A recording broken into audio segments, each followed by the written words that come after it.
All right.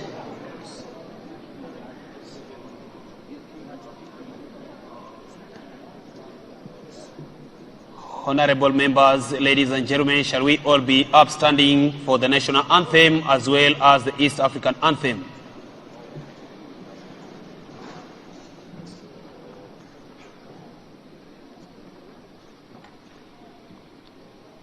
When the national anthem is being played, we can sing along.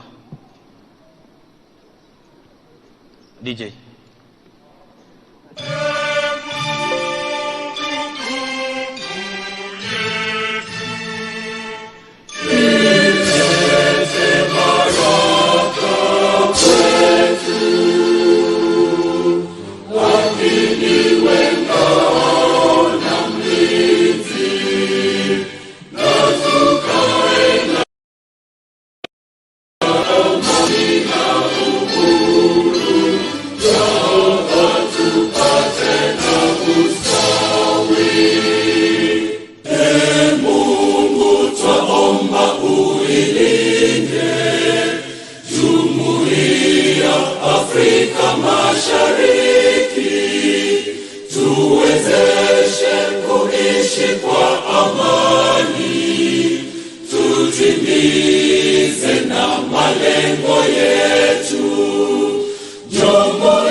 As we remain standing, I will invite a Muslim brother, Hassan Hache, to lead us in a word of prayer. Sound check.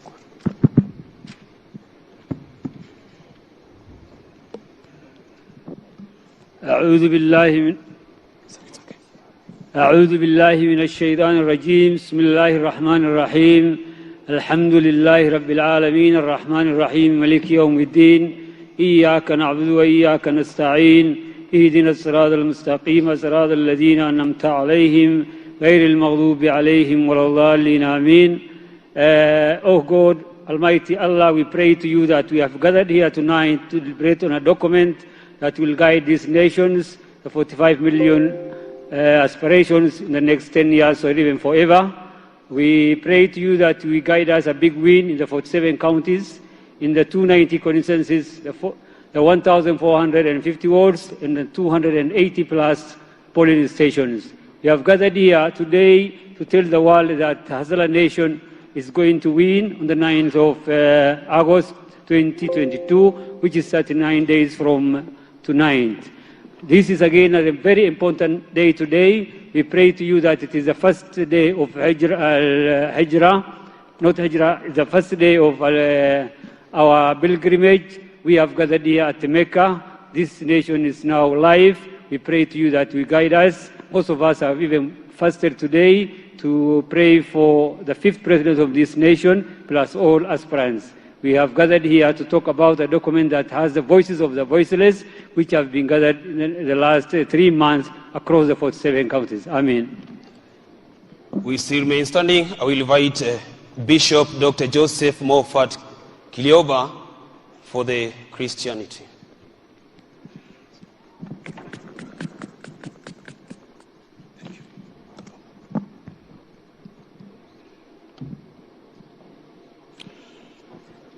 In the book of Joshua, chapter 1, I'm just going to read one verse before I pray.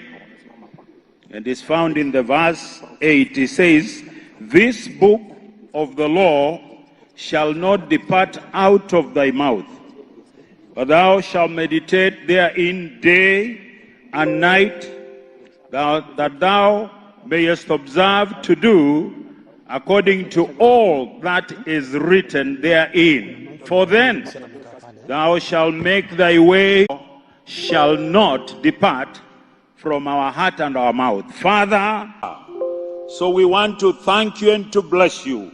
We welcome you in this meeting. That the people with a plan to revive the economy will be in this room tonight. Welcome to the Kenya Kwanza Coalition Manifesto launch. Before I proceed, I want to first invite two important guests. The others still coming. Ladies and gentlemen, put your hands together for Pastor Dorcas Rigathi.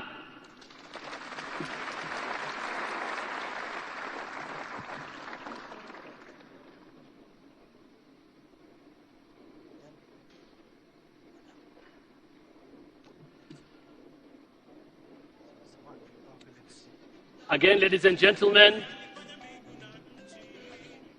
let's welcome Mama Rachel Ruto.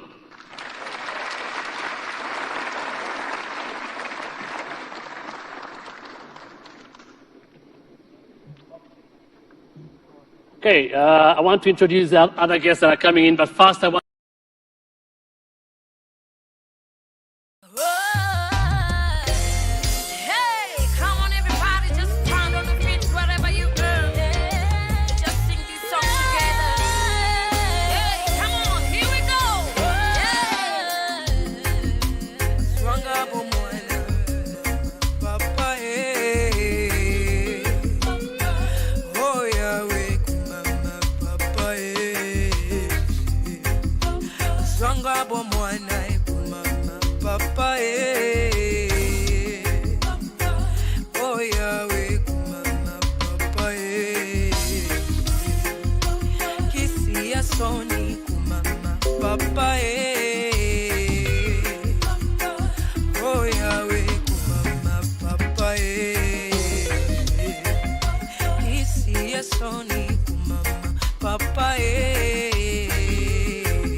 sweat for what we get, toil for what we have, and labor for our destiny.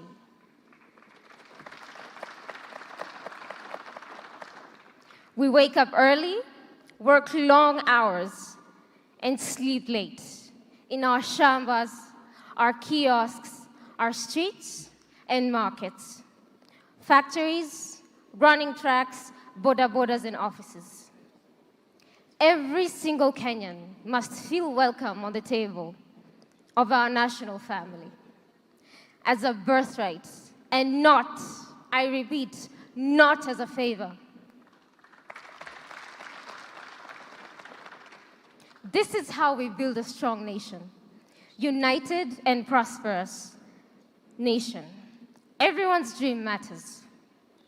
Every dream deserves a chance. I repeat, every dream deserves a chance.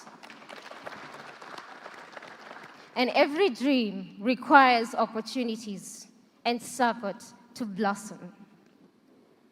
Our message offers a new paradigm, a chance to carve a fresh path for our country.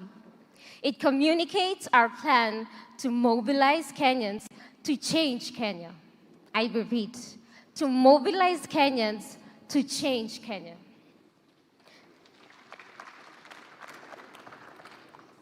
The message is that all dreams are valid and all dreams matter.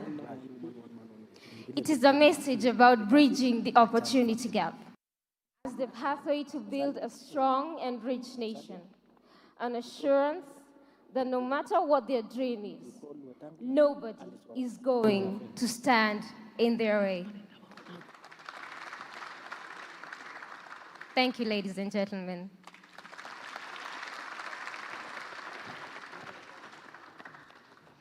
Thank you very much, Tracy Wanjiru. I think she deserves another clap.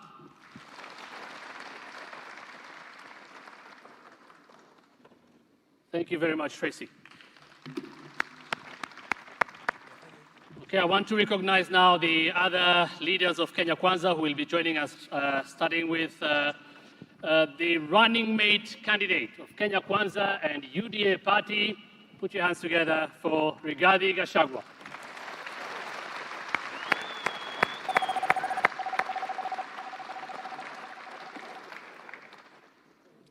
We also have Madam Fatuma Achani, Honorable Fatuma Achani, the Deputy Governor, Kwale County, soon to be Governor, Kwale County. The Honorable Musalia Mudavadi, the party leader, Amani National Congress.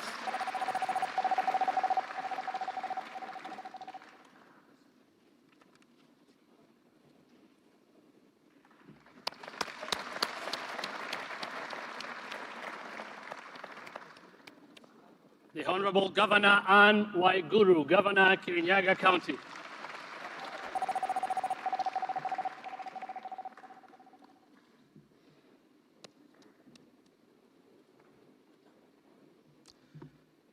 The Honorable Senator Moses Wetangula, Party Leader, Ford, Kenya.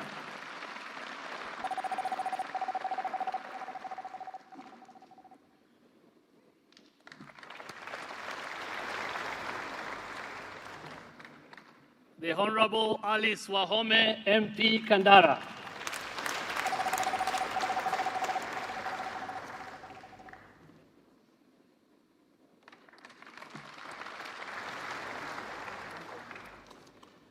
The Honorable Governor of Machakos County, Dr. Alfred Mutua, also Party Leader, Maendeleo Chap Chap.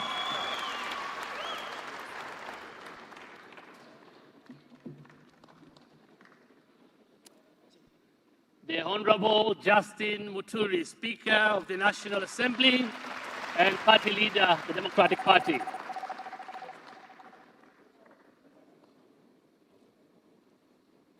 And the Honorable Moses Kuria, Party Leader, CCK.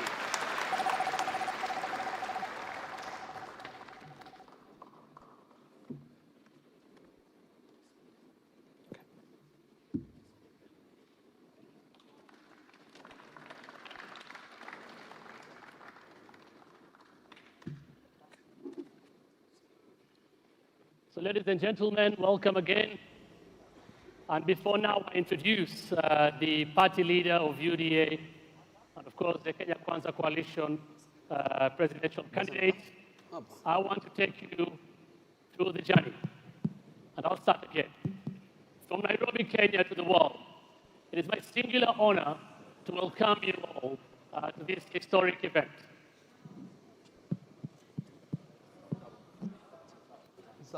Okay. I'm being told the microphone is Zimwa. Zima yangu. Zima yangu. Okay, I believe I'm audible now. Good. I'll start again.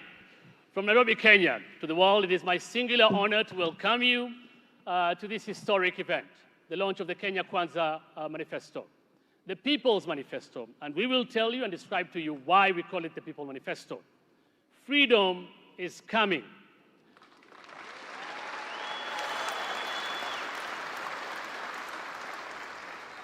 And why do I use the weighty words historic and freedom? While many know that Kenya was born out of struggle for freedom and resistance of the colonial rule, few understand that true freedom is yet to be achieved. Few understand why the struggle must continue to be waged until true freedom is achieved. Neither do they understand the nature of freedom that must be won. The damage done to us over that long period is what we must undo.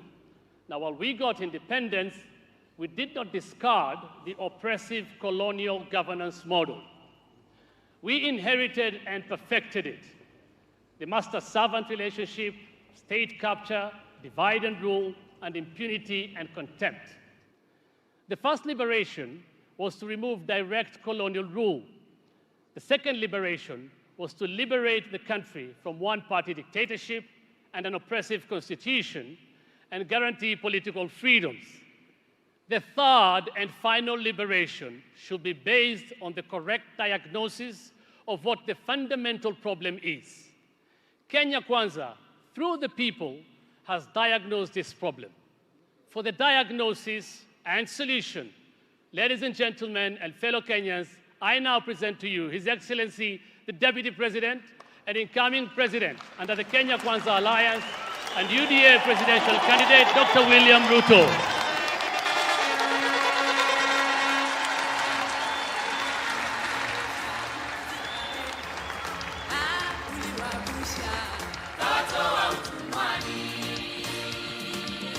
Watumishi wako ni wako yote.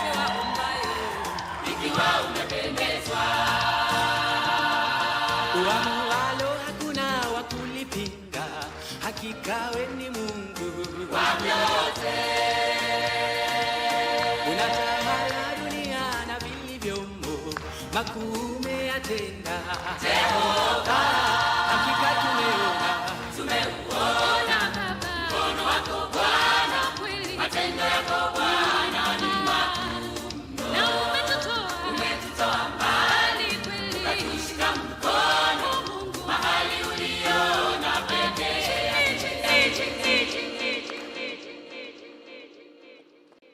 Thank you very much. You may take your seats, ladies and gentlemen. Thank you very much. On behalf of the Kenya Kwanza team, I welcome all of you to this momentous occasion of the presentation of our manifesto as we head to 9th August 2022 for the general elections. Ladies and gentlemen, to say we are in a storm is an understatement. There are not enough white-collar managerial jobs in the public service or the small corporate economy to absorb the hundreds of thousands of young educated Kenyans with middle-class aspirations. It is no longer possible to extinguish their aspirations by failing them in exams. Neither can we continue to throw crumbs at them, such as the KISII mtaani, or export a few nurses here and there, expecting that it will stem the tide as we continue with business as usual. Sooner or later, the dam will break. Ladies and gentlemen, the reality is we have 10 million Kenyans who are either unemployed or underemployed. We have a crisis of cost of living. Our agricultural productivity has not matched our population growth. The fertilizer subsidy that existed to boost capitalization of our agricultural sector was withdrawn, undermining funding to the agricultural sector. Food imports have grown from 140 billion to 360 billion this year. To put it in context, we are spending 360 billion to import food and food items. And of course, every Kenyan knows that the price of 2 kilogram packet of unga is now 230 shillings, up from 75 shillings in 2018. As if that is not enough, we are in a debt hole. Our borrowing now stands at 9 trillion. That our public finances are not in order is something we can no longer deny. Interest rates and interest costs is now the single largest expenditure item in our recurrent budget. In fact, it has exceeded the national government wage bill, which is 550 billion. And now it's dwarfing the county government equitable share of 370 billion. We will spend this year over 1 trillion shillings on that debt servicing alone. The saying goes that when you find yourself in a hole, you should stop digging, as a principle. Kenya Kwanza is very alive to this council. The economic turbulence that we are in demand more than a manifesto that makes a catalogue of pledges that, if implemented, could push the country beyond the tipping point. It requires a credible economic turnaround plan, a plan that gives Kenyans credible and realistic hope. And that is what we have done in crafting what I call this evening the plan.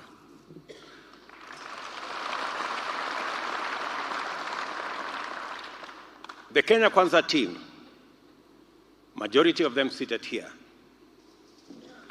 we have traversed all the counties of our country. We have engaged the diaspora. We have engaged interest groups. We have engaged close to 95,000 Kenyans in our economic fora around the country to develop this plan. We have engaged close to 258 scholars, technocrats, economists, agricultural economists, and people of diverse persuasions. Many of those technocrats are in this auditorium today, and I want to request them to stand up. All our technocrats from the counties and from national office, they must be seated somewhere around this room. Their representatives are here. Thank you very much.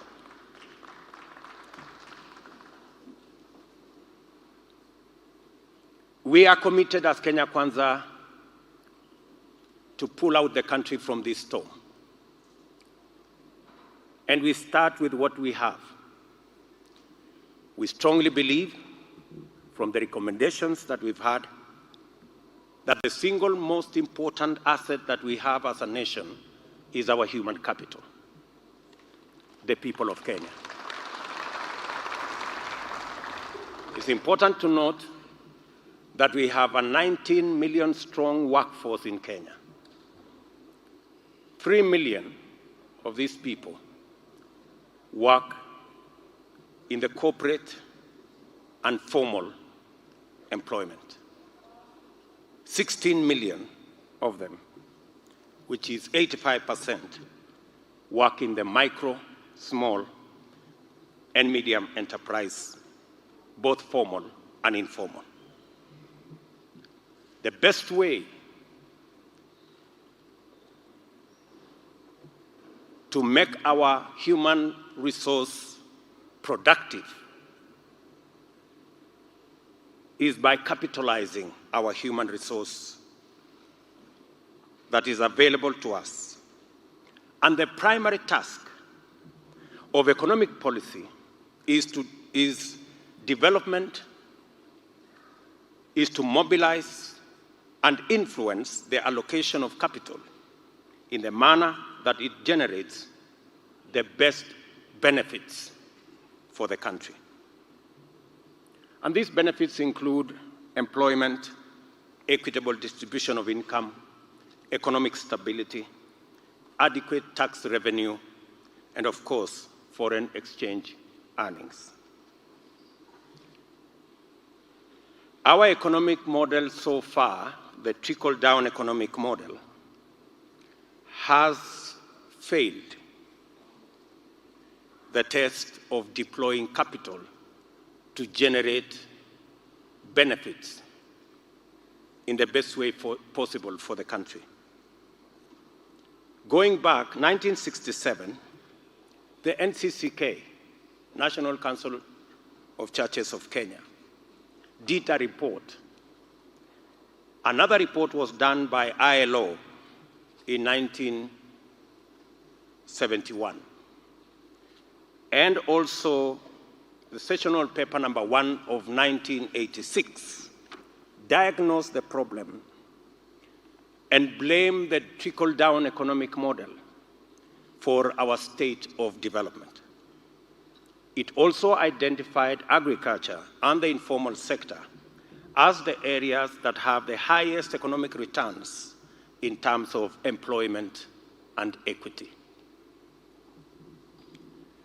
When I talk about agriculture and I talk about the informal sector, it costs roughly R1 million to create one job in the capital-intensive formal manufacturing sector. It costs between 100,000 and 200,000 to create one job in the informal or informal manufacturing sector. And therefore, to make policy choices when we are in the kind of situation we are, when we have 10 million people without jobs, when we have a debt crisis, and when we have a huge sector that is not working, then we have to carefully craft policy choices so that we can move our country to the next level. I will give you an example.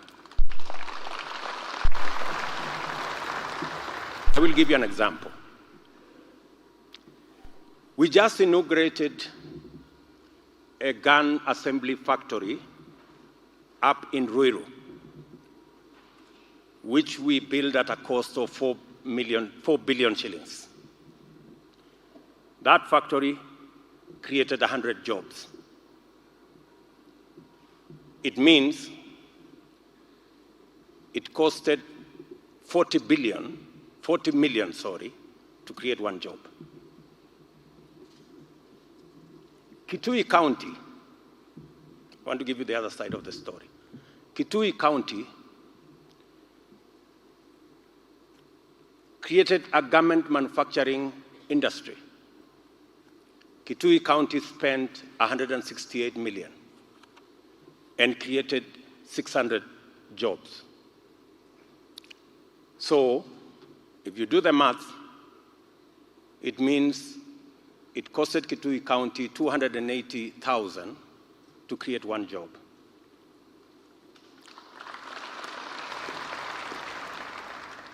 That tells you that if we had invested in garment factory like Kitui County, our 4 billion would have created 14,000 jobs. So the policy choices we need to make is not necessarily how much money we have, it is the policy choices we make. Where do we invest? And that is the difference between the trickle-down economic model and the bottom-up economic model. It's as simple as that. Let me also tell you the following. Because we have a huge 16 million workforce in the micro, small, and medium enterprise sector, let me dissect for you that about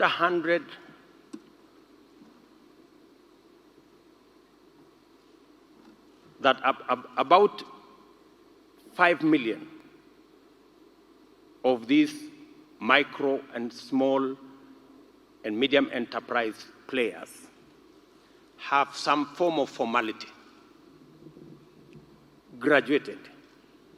10 million of them are actually in what we call a lottery. let me clarify it further. Of the 19 million Kenyans, every year we inject another 800,000. Of these 800,000, 50,000 are absorbed by the corporate sector. Another 150, 120,000 are absorbed by the formal SME sector.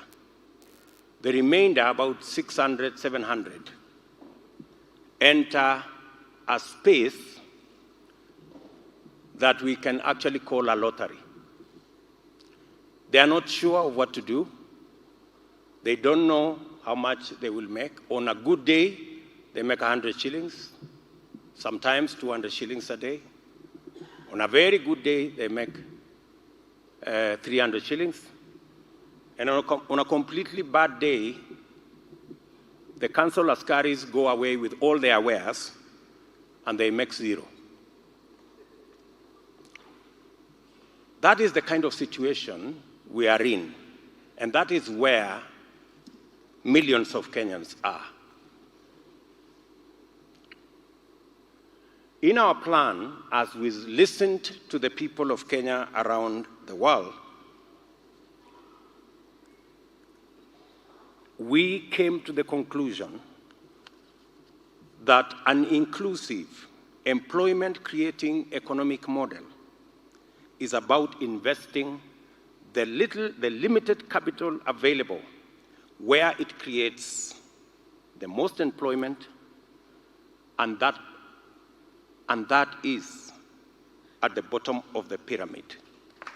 And that is why we came to the conclusion that the bottom-up economic model was the most optimal for all our productive sectors. Our plan, therefore, has prioritized the following 7 sectors: agriculture, MSMEs, housing and settlement, manufacturing, the digital superhighway and creative economy, the service economy, environment, and climate change.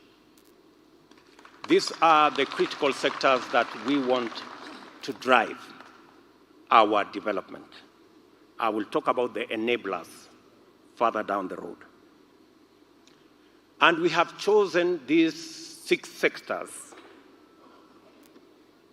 on the following criteria: their ability to bring down the cost of living,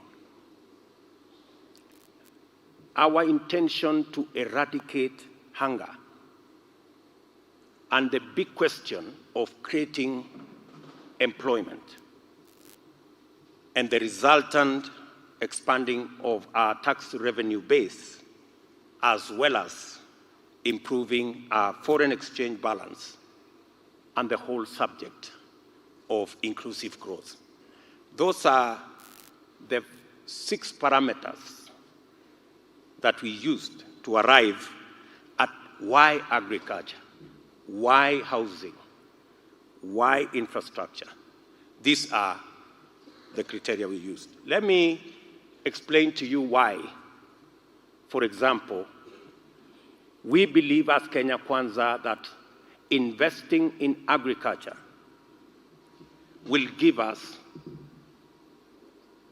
not just employment, it will also give us foreign exchange, it will give us, it will eradicate hunger, it will expand our incomes, it will also expand our industrialization agenda. Investing in agriculture is because also agriculture is the most competitive sector in Kenya.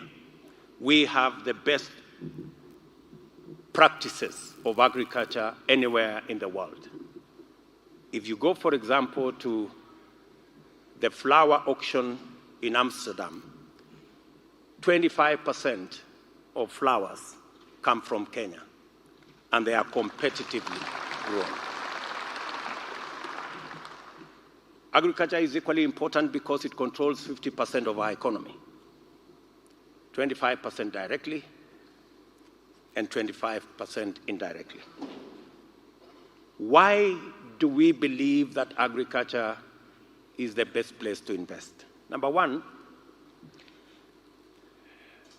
increasing agricultural productivity is the secret, because agricultural productivity has not grown at the same in tandem with growth in our population. And therefore, it is very important that we target agricultural productivity. It will give us a quick turnaround of our investment, because what we need to do is to capitalize the agricultural sector. And how do we capitalize the agricultural sector? And why is it a quick turnaround? Number one, capitalizing the agricultural sector, you don't have to buy the cows. The cows are already there. All you need is animal feed. You don't have to buy the farm. The farm is already there. You don't have to hire the farmers. The farmers are already there. So there is already a stock of infrastructure and resources that you can begin with. Therefore, we need to capitalize that sector so that we can provide animal feed, we can provide good quality seed, we can provide good quality affordable fertilizer, and we can provide agrochemicals. That will turn around the agricultural sector in a very short time. Let me give you an example, because it is important for us to understand where we are. We have 2.2 million dairy cows lactating at any one time in Kenya. On average, the national average is that we get 2.5 liters per cow. It's possible to stretch these cows to 10, 15, 20, we have 40, we have 50. Let's not go there. Let's just assume we double from 2.5 to 5 liters. And that doesn't take any miracle. It just takes provision of animal feed. Our technical teams have already calculated how much that will cost. It will cost 4,000 shillings per cow. If we went there, we would actually double our milk production from 5 billion liters to 10 billion liters within a year, just by providing animal feed. We would double, and the farmers who are here know. We have listened to farmers in Kitale, we've listened to farmers in Embu, we've listened to farmers across the country. They are speaking the same language, animal feed. And if we doubled our milk production, we could possibly have an extra 200 billion shillings if we sold it to our neighbors. I want to say, I am not talking about buying new cows. I'm not talking about getting new farmers. Same farmers, same cows, same infrastructure. They are doing it already. All we need to do is to capitalize them. Many of them don't have the money to buy animal feed. That's all. That's all.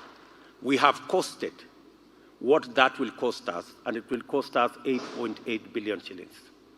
And if we deploy 8.8 billion shillings, within the year, they will return the 8.8 billion shillings and make for themselves another 10 billion shillings. We will get more people working. We will get our milk coolers working. We will get our processors working. We will get our exporters working. And the secret with agriculture is that it has the highest multiplier on matters employment. Investing in agriculture also will help us deal with the animal of cost of living. There is a paradox. Farmers, on one hand, looking for higher incomes for themselves, and consumers, on the other hand, looking for cheaper products. That's a contradiction. How do you sort out that paradox? Agriculture has the potential to sort it out for us. Investing in agriculture, a farmer who produces 10 bucks today per acre because they are struggling, the same farmer can produce 20, 25 bags if we supported them.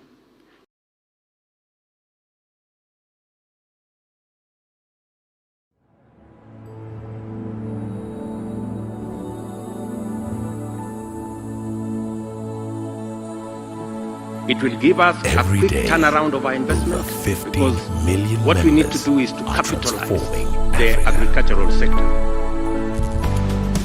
And how do we capitalize the agricultural sector? And why is it a quick turnaround? Number one, capitalizing the agricultural sector, you don't have to buy the cows. The cows are already there. All you need is animal feed. You don't have to buy the farm. The farm is already there. You don't have to hire the farmers. The farmers are already there. So there is already a stock of infrastructure and resources that you can begin with. Therefore, we need to capitalize that sector so that we can provide animal feed, we can provide good quality seed, we can provide good quality, affordable fertilizer, and we can provide agrochemicals. That will turn around the agricultural sector in a very short time. Let me give you an example, because it is important for us to understand where we are. We have 2.2 million dairy cows lactating at any one time in Kenya. On average, the national average is that we get 2.5 liters per cow. It's possible to stretch these cows to 10, 15, 20, we have 40, we have 50. Let's not go there. Let's just assume we double from 2.5 to 5 liters. And that doesn't take any miracle. It just takes provision of animal feed. Our technical teams have already calculated how much that will cost. It will cost 4,000 shillings per cow. If we went there, we would actually double our milk production from which we can get from soya, canola, simsim, palm oil. All these are not foreign crops. These are crops we can grow in Kenya.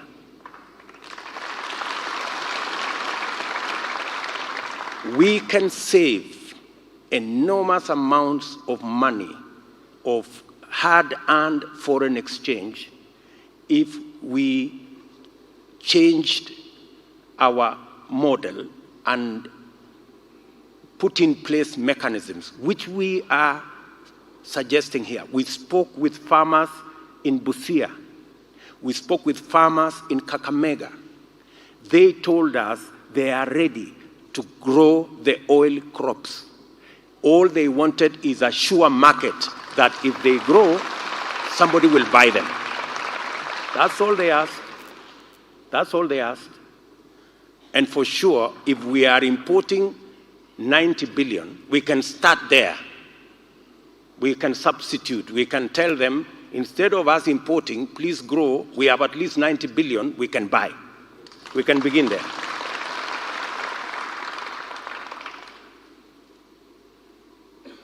The same goes with rice. This year, we have imported 25 billion worth of rice. We can surely double our rice production in Kenya. It's possible. from Where to Ahero and to all the other places, we can surely double our rice production, and we can reduce, we can actually grow. We are, at the moment, I think, doing 18% production locally. We can do 50%. And if we did 50%, we would save 15 billion shillings of foreign exchange that we are using. And that 15 billion would go to our farmers and be in our economy. Agriculture, equally, will help us sort out the challenge of unemployment, investing in agriculture, because agriculture has the highest multiplier effect on employment creation, especially because investing in agriculture means the agrochemical factories are working, the fertilizer factories are working, the value addition further the road manufacturing is working, the agro-based industries are working, and therefore it has the highest multiplier effect in terms of creating jobs. So investing in agriculture is investing in jobs. And remember, we are trying to sort out three things. We are trying to sort out unemployment, we're trying to create jobs at any one time, we're trying to expand our tax revenue, our tax base, and we are trying to grow our export earnings, or at least save our foreign exchange. Let me also say, agriculture will also make many Kenyans, if we invest in agriculture, save on their incomes. Today,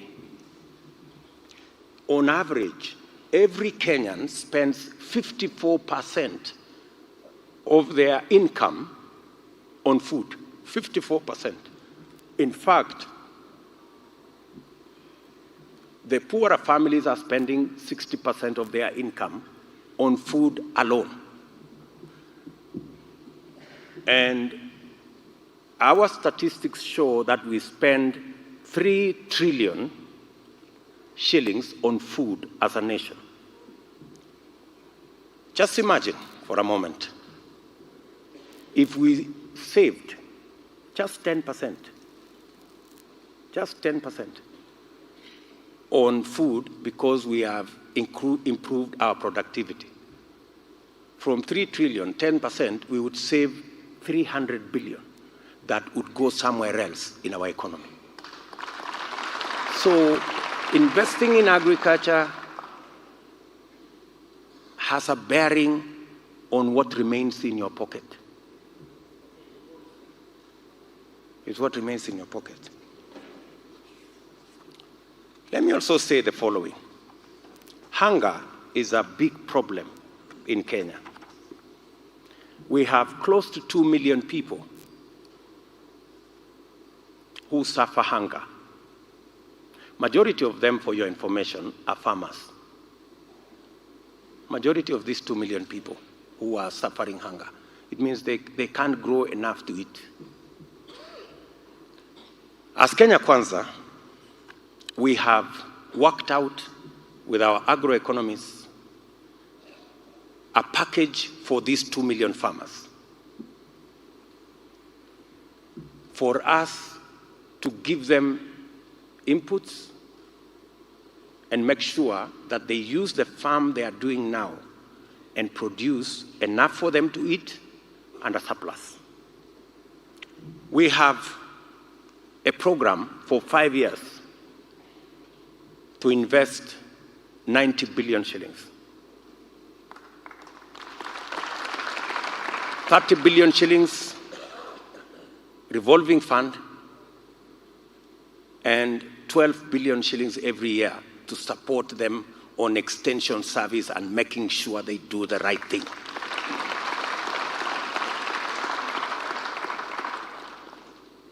In 5 years, these 2 million farmers, once supported the way I have suggested, they will not only produce enough food for them to eat and get out of hunger, but they will generate a surplus. In total, they will create 500 billion shillings worth of product. From 90 billion. From 90 billion, they will create 500 billion. This is the 2 million our competitors want to put on handouts. Their handout program in 5 years will cost 720 billion with zero return. Our plan will cost 90 billion with 500 billion shillings return.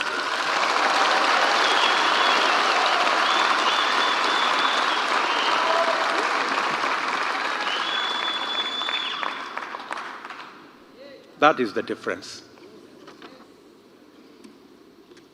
Agriculture equally will stimulate our industrialization. All of you know that 50% of our entire manufacturing sector is agro-based. 40% is food and beverage, and another 10% other non-food agricultural manufacturing. So, increasing the productivity of our agricultural sector naturally influences our manufacturing and industrialization program.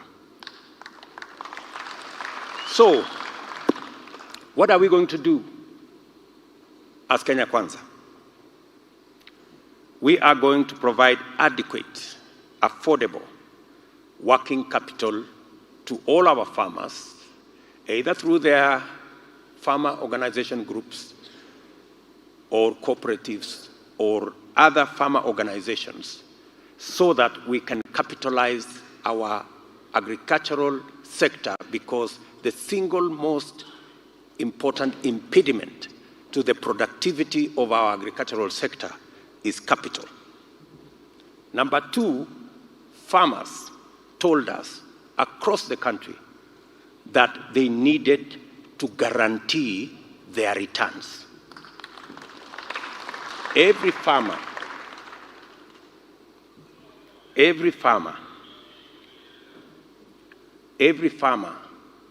want to know that when they produce, there is a market, and that they will not get stuck with their products.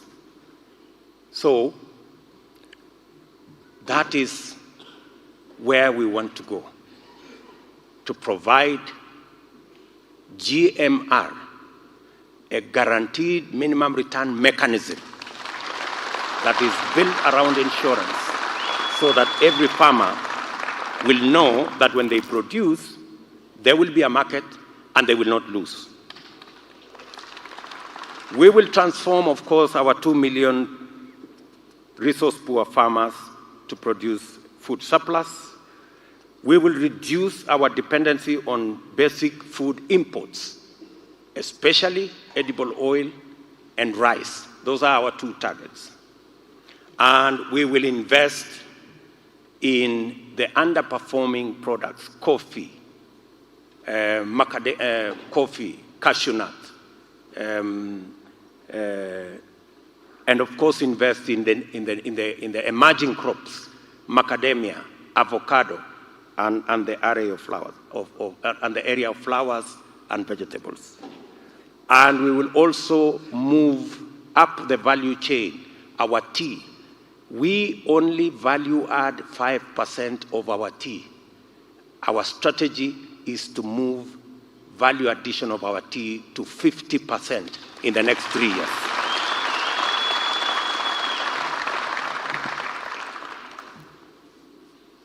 The second sector, that's agriculture. The second sector we want to focus on is transforming our MSMEs. I have given you the statistics. The statistics is that we have close to 15 million people in that space. 10 million of them hardly make 100 to 200, 300 shillings. Our intervention is threefold. Number one, we want to create business infrastructure for these people. There must be markets, there must be spaces, there must be areas where business can be done legitimately and decriminalize people's enterprises. Number two, there must be legislation to protect everybody's business. The details are in the manifesto. And number three, the single largest challenge the MSMEs face is that they pay interest on credit that none of you here can believe. Most of them pay 10% per day, which translates to 3,600 per year. Better ones pay 10% per month, which translates into 120% per year. And in so doing, their profits are eaten by just one item, credit. Our plan is to ensure through the Hustler Fund, and we have said we are going to commit 50 billion shillings every year to the Hustler Fund, so that the Mamamboga and the Boda Kai and the fellow at the kiosk and the fellow at the saloon and the good lady running a saloon somewhere can find credit that is not predatory. And these are the numbers. If we increase, because that's the net effect is that we will increase the earnings of these 10 million Kenyans by 200 shillings per day. That is 2 billion shillings a day. And that is 760 billion shillings a year. Any manufacturer who gets 1% of that market gets 7.6 billion shillings business.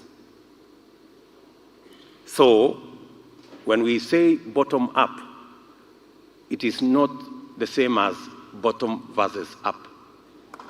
It is bottom up.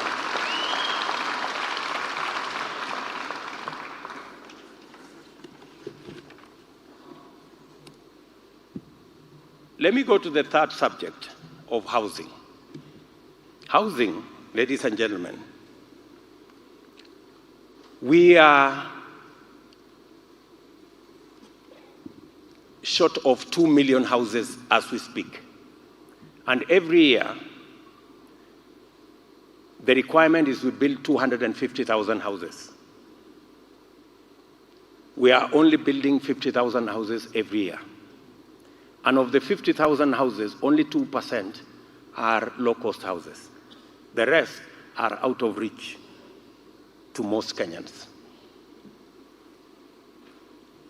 The challenge is that that problem is a moving target.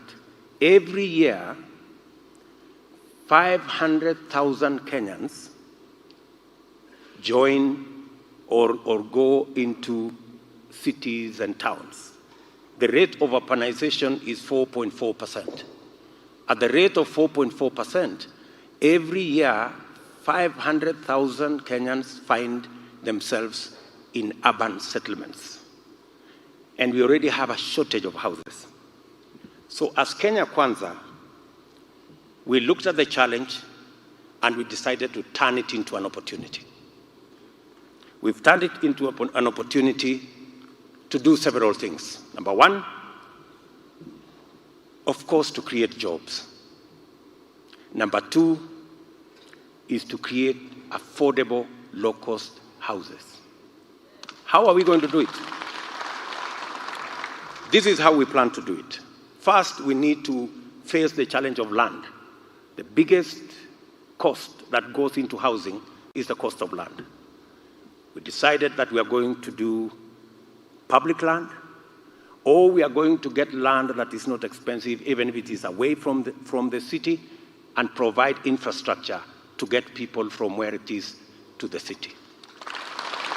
Number two, we are going to work with developers to structure low-cost financing.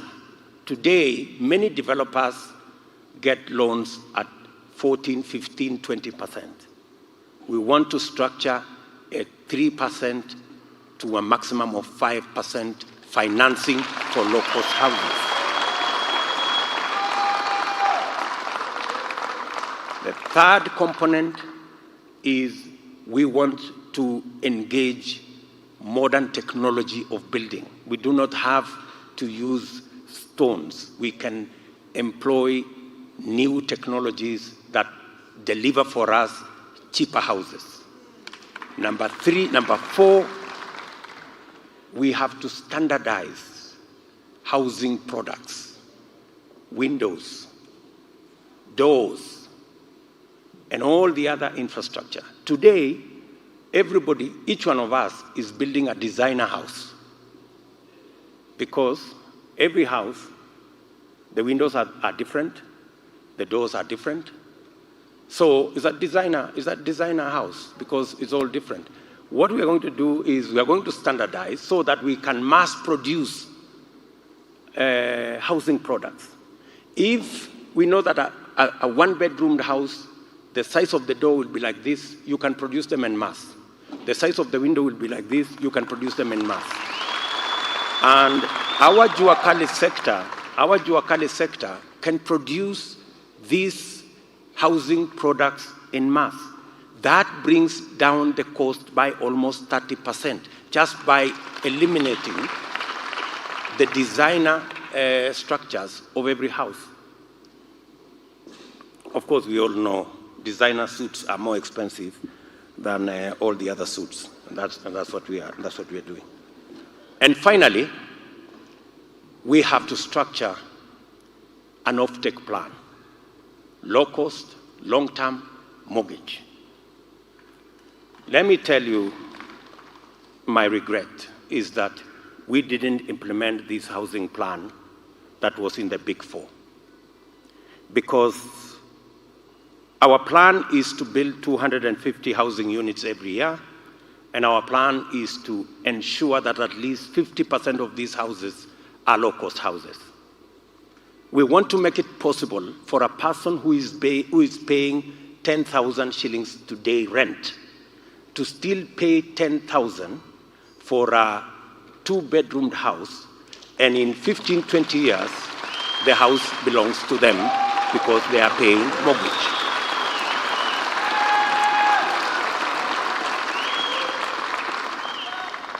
It is possible to deliver a house of 1 million, maximum 2 million shillings, and therefore the mortgage can fit into the rent citizens are paying today. That way, we will create more property owners in our great country. Today, we have about 30,000 mortgages. It is our belief that we should get to 1 million mortgages in the next 5 years.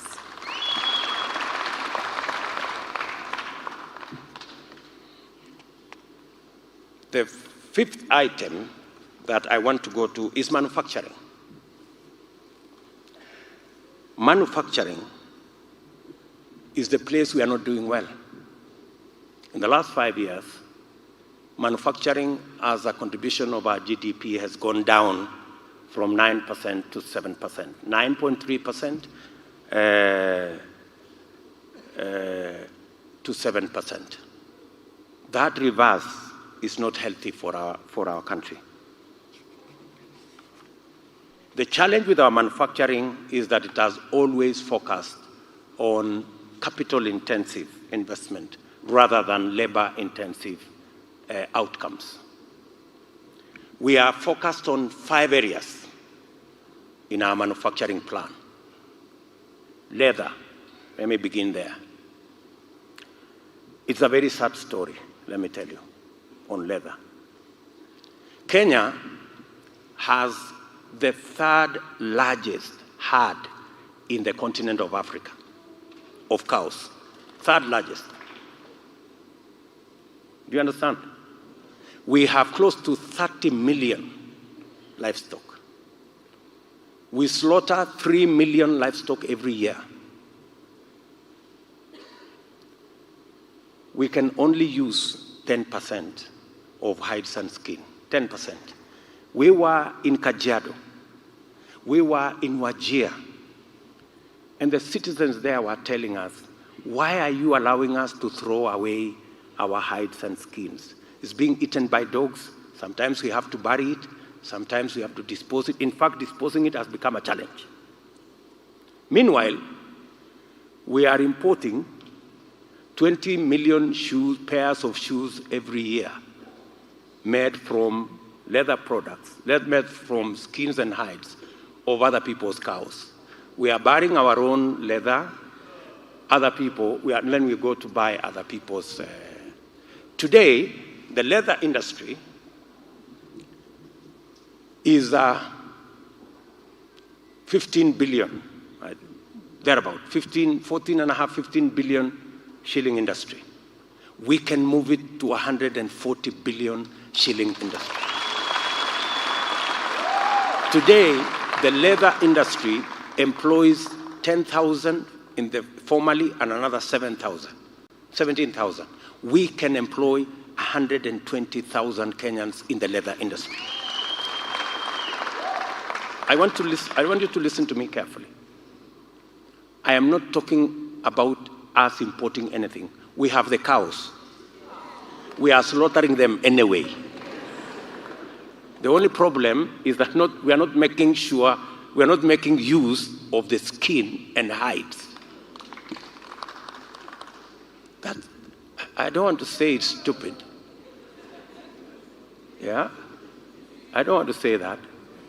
But you see, that's where we are. So, what are we proposing as Kenya Kwanza? We're saying we will turn around the leather industry. We will invest. The reason why we took the SGR to Naivasha is because we thought we would use it to create a big industry out of the steam that is available readily there and out of the power that is readily available there. We will create a huge industry around the leather industry.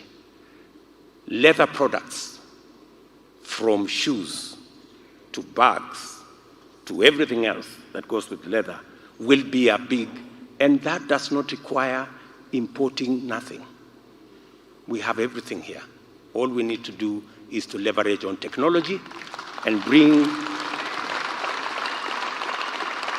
transfer of knowledge and skills, and we are good to go. Building products is another space that we have, especially if we are going to go to low-cost housing and implement our housing plan.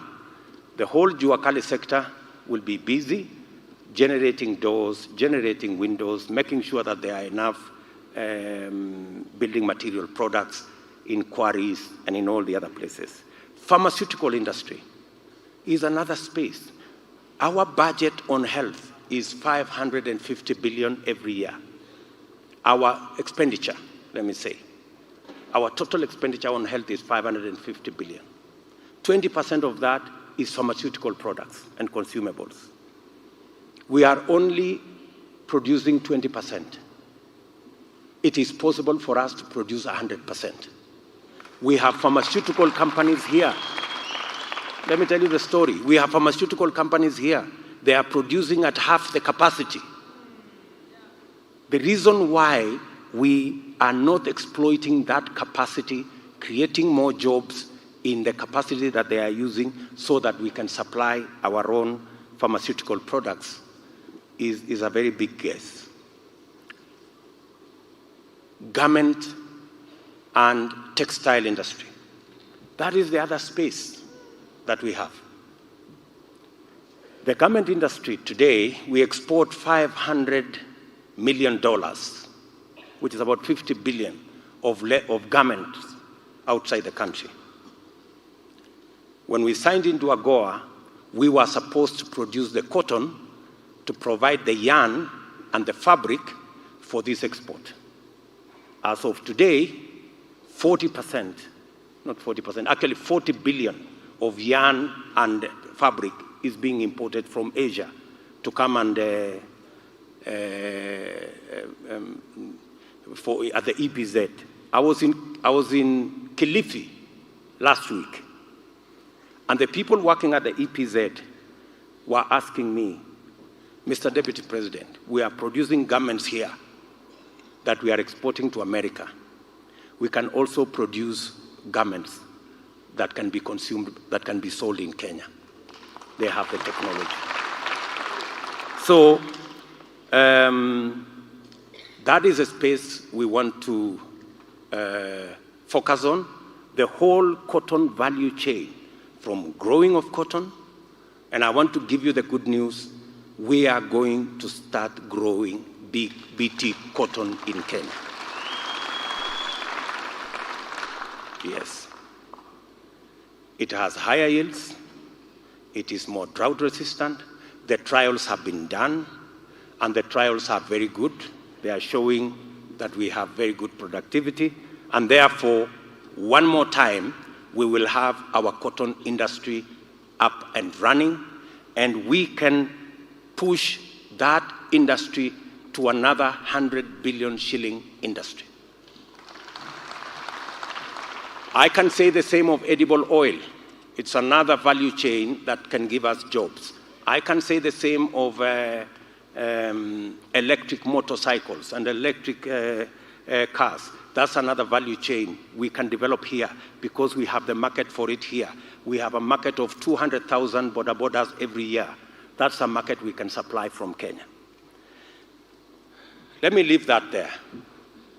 We have huge space, good people, in manufacturing, and that is our focus. Number five, is the digital highway. We are saying it's time that we move into the digital space. That's where the whole world is going anyway. Most of our services are now on a digital platform. Very many investments are in that direction. What do we plan to do as Kenya Kwanza? We plan to do the following as Kenya Kwanza. Number one, we already have a 10,000 kilometer backbone, fiber optic backbone, that goes all the way to every sub-county. It already serves 60% of the population. Kenya Kwanza, we want to invest in what we called in electricity connection, the last mile. When we started the last mile on electricity in 2013, there were only 2.3 million connections. We now have 8.8 million connections to houses. What we will do with the internet and the digital highway is, in the next 5 years, we will extend the fiber by 100,000 kilometers. Let me repeat, so that you're clear. We will extend by 100,000 kilometers. How are we going to do it? We are going to extend it on the electricity grid backbone that already exists. Every home, every shopping center, every school, every dispensary, every hospital that is connected to the grid will be connected to the internet.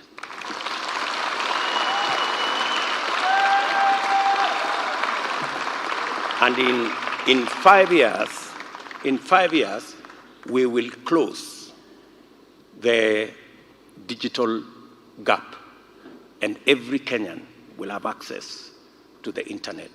The many young people who today are struggling with bundles,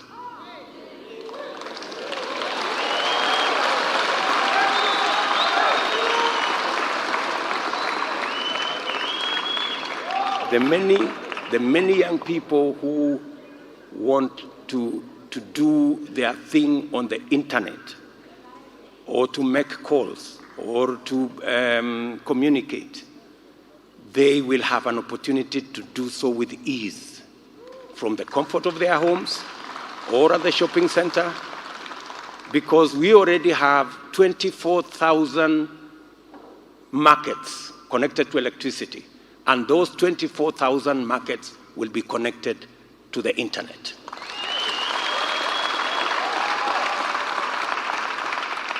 That will be the biggest revolution ever. We have the opportunity to create close to 5,000 new SMEs. We have the opportunity to leverage on government delivery of government services. And we have the opportunity for online shopping and many other things that come with access to internet. And for your information, there is money to do it. We already have 15 billion shillings in the Universal Fund.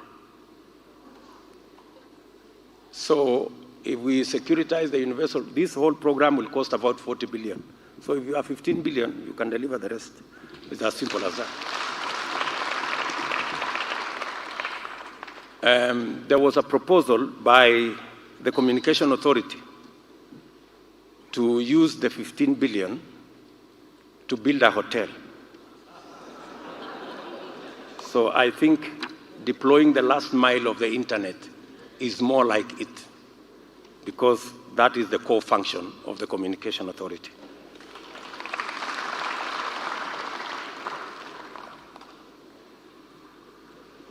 I have said, and let me repeat, every school that's on the grid, every hospital, every dispensary, every market that's on the grid will be connected. And the creative potential of our young people, the creative industry will now have the very perfect chance to be able to do their thing. The seventh space is the service economy. We believe as Kenya Kwanza that the service economy is a key factor in employment, expanding our tax base, expanding our tax revenues, and ensuring that we have foreign exchange. In that financial sector, we want to leverage on our SACCOs and cooperatives to deliver financial products, and especially credit, affordable credit, to the bottom of the pyramid. On top of the Hustler Fund, we're going to develop other packages that will make it possible for us to deliver financial products that create access to credit to the majority of people who do not have credit at the bottom of the pyramid. That way, we will expand their enterprises, and that way we will also make sure that they participate in job creation and in expanding our tax base. Under services, we also have tourism. Tourism, we are stuck at 2 million visitors for a very long time. We have to decide whether we want the sector to work for the few or to create jobs for the many. We just have to If we continue, we have to diversify our tourism product. It cannot continue to be beach and wildlife. We have to do adventure. We have to do culture. We have to do many other areas. And we have to create the infrastructure for young people. We have to create infrastructure that is affordable, low-cost hotels, bed and breakfast facilities. We have to budget hotels. We cannot continue to sell the high-end products because it just satisfies a few people. In fact, we are so stuck there that today you have so many exclusive facilities. Some of the facilities you pay 500,000 shillings a night. How many people will pay 500,000 shillings a night? Good people. How are we going to grow our numbers? Thailand, let me give you an example. Thailand, a country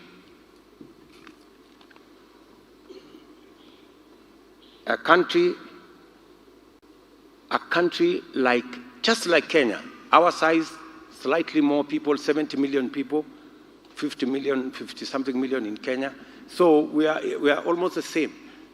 But they do 40 million tourists every year because they have created so many niches and they have made it possible for so many people to travel.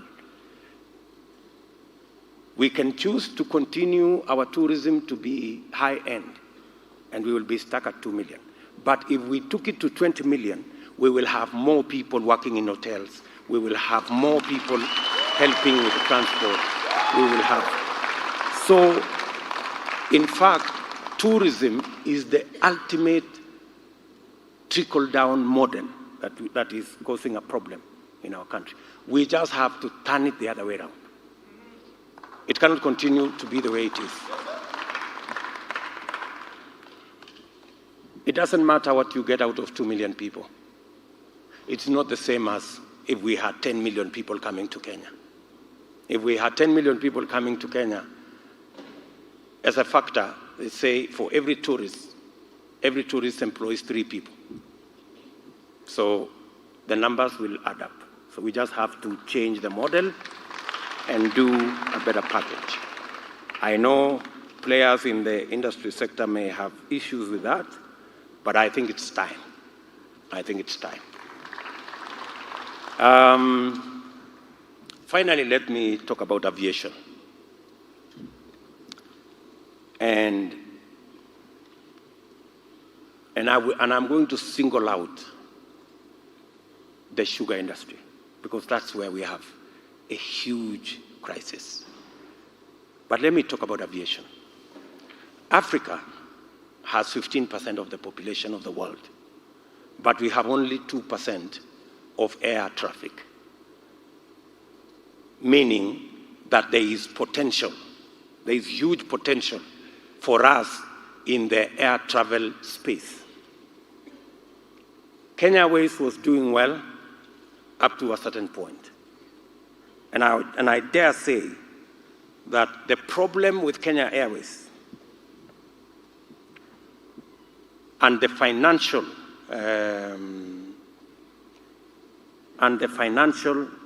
challenges therein are a reflection of internal and managerial mistakes rather than market prospects. It is not the market. It cannot be the market. There is a problem with management, and there is a problem with conflict of interest, and there is a problem that we all know.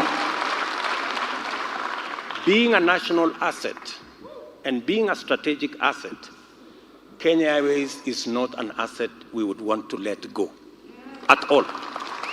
And therefore, it cannot also continue to be on life support forever.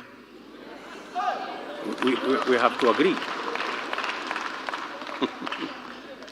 So our commitment as Kenya Kwanza is that we are going to develop a turnaround strategy for Kenya Airways within 2 years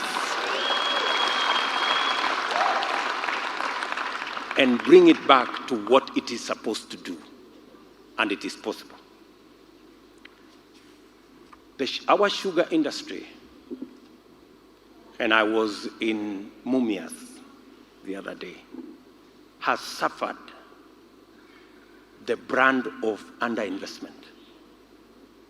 We have committed as Kenya Kwanza that aside from writing off all the debts that are owed by government, we are also going to negotiate all the other debts owed to banks and other individuals with a view of paying them off so that we can make the factories in Mumias, in Zoya, and all the other government-owned factories free of debt. And then we can then inject new capital and ensure that we have modern facilities that will be able to deliver to our sugarcane farmers the same way the private mills are doing.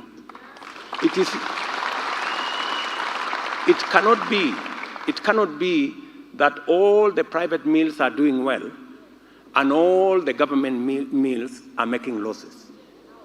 It's not possible. There must be a structural problem. Let me also talk about sports, because it's an important sector for us. We are a great sporting nation, and we need to leverage our sports to do at least 3 things. Number 1, to project our country and profile our country in a manner that we can leverage on the other sectors of the economy, number 1. Number 2, we must create a big sports garment industry out of Kenya, out of our sportsmen and women. Because everywhere in the world, if you said this shoe comes from Kenya, the sporting nation, you will get a premium price for it. And of course, we must make sure that the fund that we set up to deal with matters of sports infrastructure, which currently is being used to do other things, we have to ring fence that money. We collected, I think, 15 billion, but it was used to build hospitals instead of used to build sports infrastructure. All the resources coming from the fund must go to developing sports infrastructure. As I conclude, I want to talk about environment and climate change. We commit as Kenya Kwanza to grow 5 million acres of trees under agroforestry. We also commit to build industry out of solid waste. And we are going to begin with Sakaja in Nairobi. We're going to begin with Sakaja in Nairobi. Solid waste, apart from being an environmental hazard, we can flip it and create jobs, industry, power, and many other products, building materials out of it. That will be our focus. Let me talk about 2 or 3 enablers. One of them is going to be healthcare. We have been on the campaign trail and we have committed to the people of Kenya that we will have a universal health insurance that will make sure that every Kenyan will go to hospital and they will walk away without paying a penny. after they get treatment. Let me say 4 things. The rest are in the manifesto. Let me say 4 things. We need to do 4 things. Number 1, as a matter of urgency and within our first 3 months, we will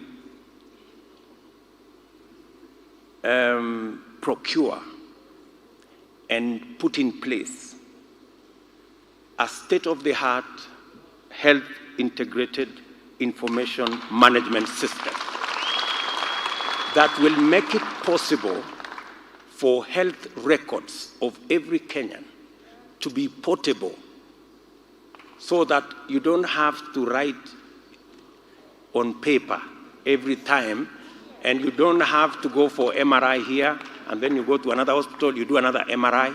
It should be possible to make that MRI that was done in this hospital available in the next hospital because we have.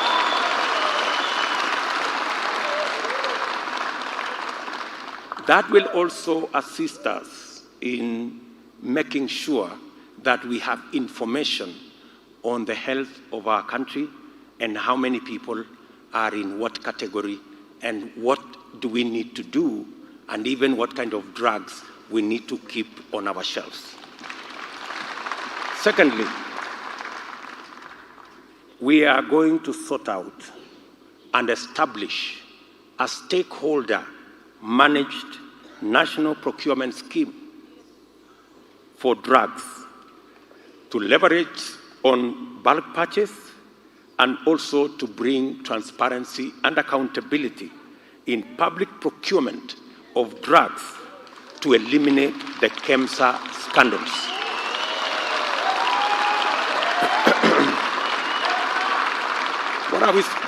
What are we saying?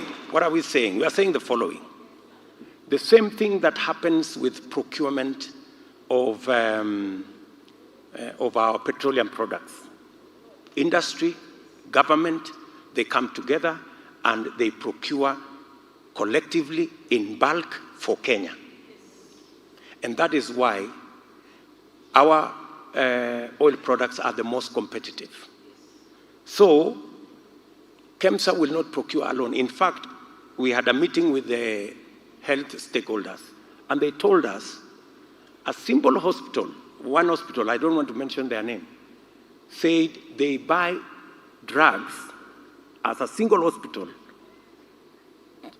much more cheaply than KEMSA buys, but KEMSA buys in bulk. So they were wondering, I thought if you buy in bulk, you get a lower price. But KEMSA buys in bulk, but pays more. So we are recommending as Kenya Kwanza that the same model that involves stakeholders, we are going to bring private hospitals, we're going to bring public hospitals, we are going to bring other players, and we purchase drugs for Kenya collectively so that we eliminate all matters to do with transparency and we avoid the problems in KEMSA. We have committed, because we had meetings with health professionals and people in the professional sector to deal with the challenge that currently exists between health professionals, and the counties and the national government. That space there is not tidy, and we have committed ourselves that we will resolve that space. Counties are saying they do not have the money. Give me some water, baby.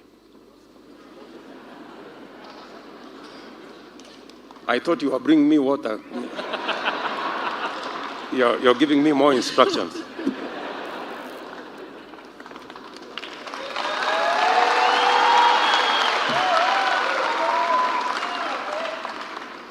Thank you very much.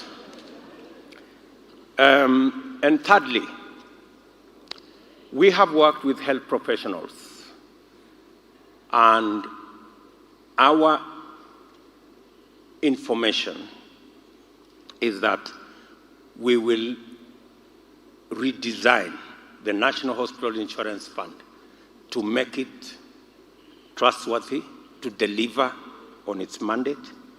And our analysis shows that a contribution structure where the lowest now is contributing 500. The lowest in our structure will contribute not 500, but 300. And the highest will contribute 3,000. That structure of contribution will fund everybody's requirements, and there will be no out-of-pocket. We will stop the harambes, and there will be no additional resources required apart from the public ones. Do you understand what you are saying? So the highest paying, like yours truly, will now move from 1,700 to 3,000. And the lowest will go down from 500 to 300. So that we can, that continuum, our estimate is that we will get a product that covers the 550 billion shillings we need to take care of our health requirements annually. Another enabler, of course, is education. You agree with me that education is in a crisis. Education, especially higher education, is in a crisis. Most of our universities are struggling. In fact, most of our universities only get maybe 50%, maybe 55% of the money they require to be able to run the programs they run. And as a result, universities have 65 billion shilling debt to NHIF, to NSSF, to pay as you earn. So, in fact, the Auditor General said the other day, all our universities are technically insolvent. That's the sorry state of our universities. So, we have to rethink what we are doing with our higher education. The proposal we are making as Kenya Kwanza is that we are going to merge the Higher Education Loans Board, the University Funding Board, and the TVET Funding Board into one unit. And this unit will be responsible for scholarships, it will be responsible for funding, and it will assess all students. Today, there are students who don't need scholarship, but they are given scholarship. So there will be assessment so that we can close the gap. And it should be possible for us as government to also know what are the skills. Sometimes we are training people in fields that we already have a surplus. We should be able to say as a government, if it is this field, we have a surplus, we cannot fund. Let us fund the fields that we have shortages so that we can close the gaps and be able to drive our Vision 2030 the way it is. So we are going to call this organization the National Skills and Funding Council so that it looks at the skills and it funds the skills that are necessary for the trajectory we are going into. And then, finally, we will complete the construction of the 52 TVET institutions that are not yet constructed. We have 52 constituencies that do not have. We have 250 wards that do not have a vocational training center. We will do those. We will construct those also. And then we will also close the gap on teachers in our schools. We have a gap of 116,000 teachers.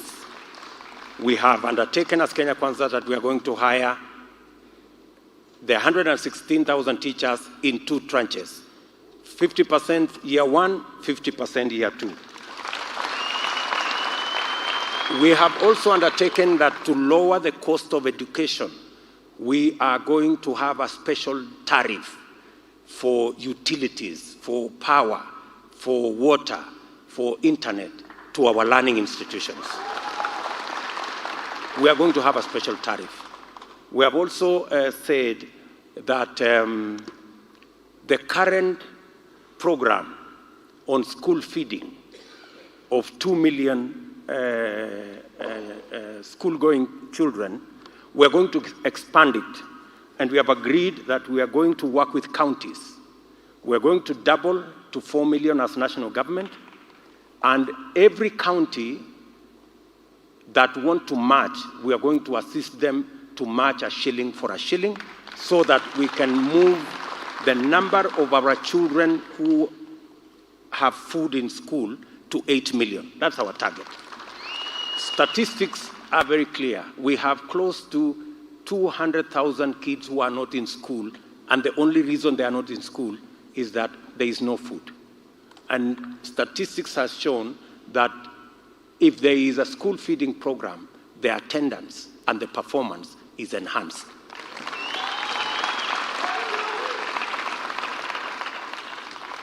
We have agreed with the teachers that delocalization will be at the place when you are being hired. If you want to work in another county, not a home county, you will be hired at that level, and you will be paid an allowance for walking away from home. We have also agreed that the teacher continuous career development that currently is paid for by teachers will be paid for by government going forward. Finally,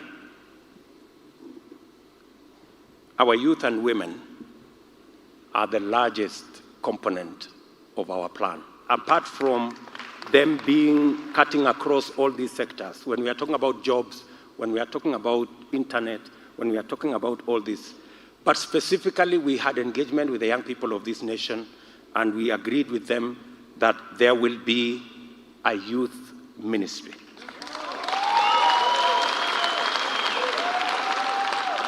We also agreed with them that we will have a special advisor at the presidency sitting in cabinet to ensure that all government programs and ministries are youth-friendly.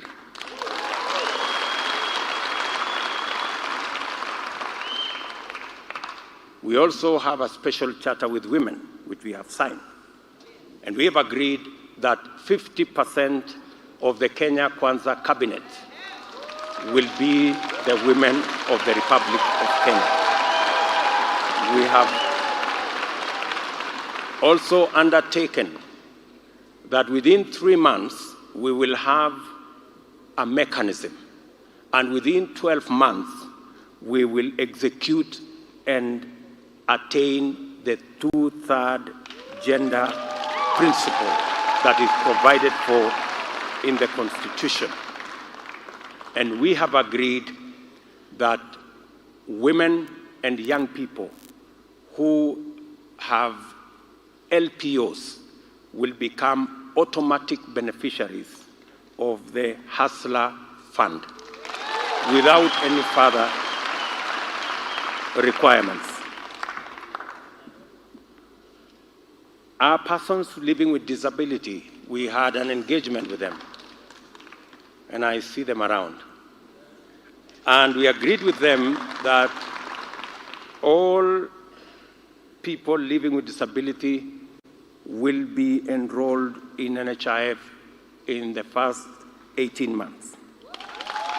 We also agreed that integrated schools to allow children living with disability to start interacting with the general public, to restore their confidence and self-esteem.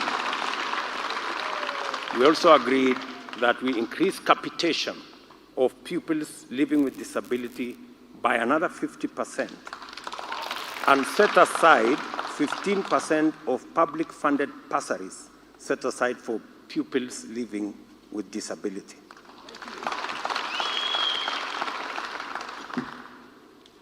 Let me also, we will continue the program we have on roads, complete first all the stalled road projects and reassess in accordance with the proposals that were made to us in the county forums. In the county forums, several roads were suggested that would make the economies of those counties work better. We will work with the counties and the county priority roads so that we can go into the future with the road infrastructure that is there. And then finally, I will go to governance.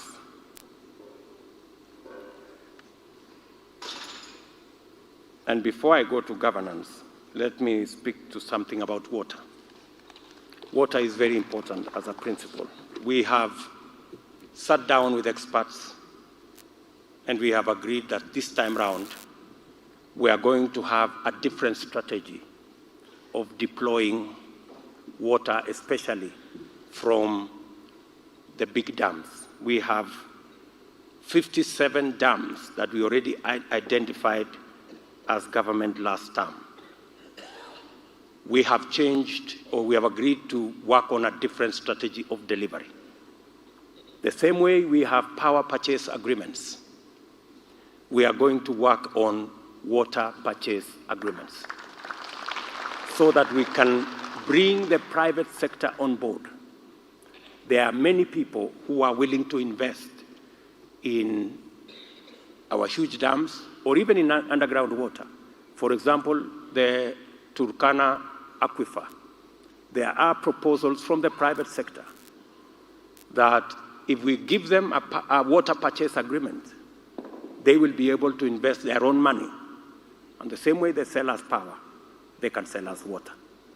So we believe that that is the future to delivery of water from big dams, so that it leaves government to work on climate smart water harvesting initiatives, water harvesting programs, implement policy that will ensure that we harvest and harness all the water that we can as we work with the private sector to deliver water from our aquifers and from our large dams. Finally,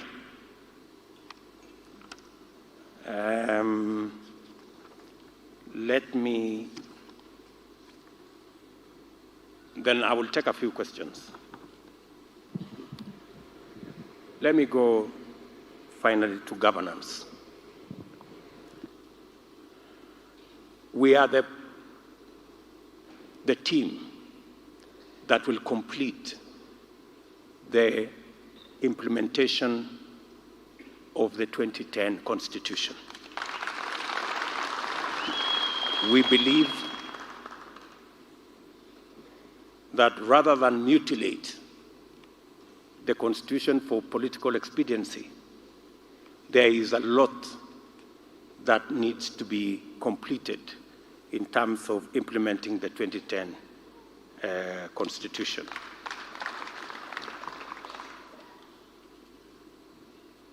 Kenya Kwanza will end political weaponization of state institutions. This includes the criminal justice system, tax authorities, anti-corruption institutions, and the entire security apparatus. We want these institutions to operate independently, as is expected of them by the Constitution.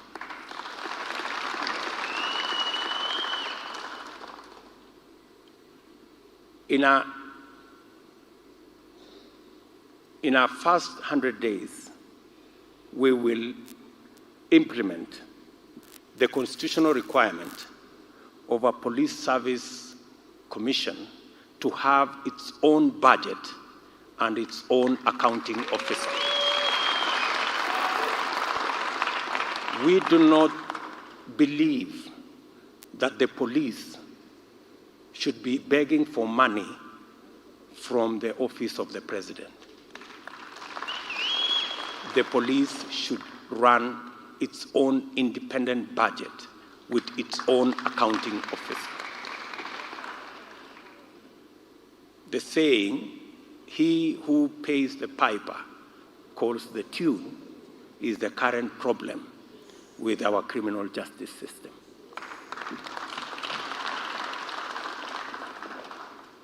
We are also going to operationalize on our first day in office the Judiciary Fund, and as established by the Constitution. We believe the judiciary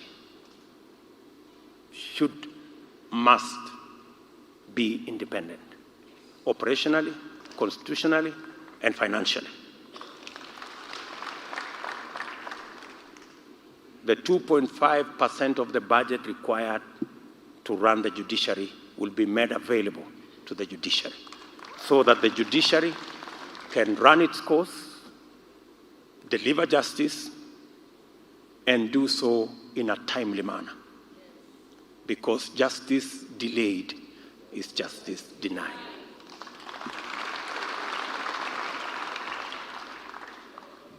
Kenya Kwanza will end all unauthorized evictions and property demolitions.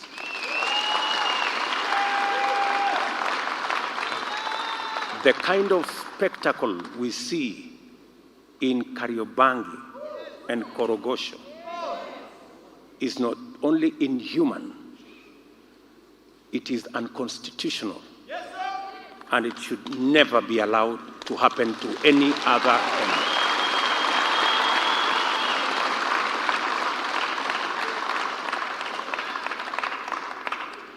Kenya Kwanza will end ethnic profiling in the issuance of identity documents. And we will specifically establish an administrative appeal tribunal to ensure a fair and transparent process in the registration of persons with clear appeal procedure of not more than 14 days if a person is denied registration.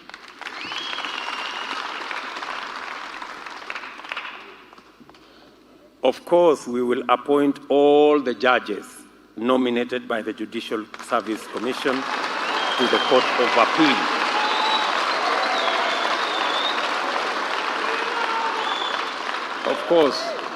Of course we will. And we will do it within 7 days.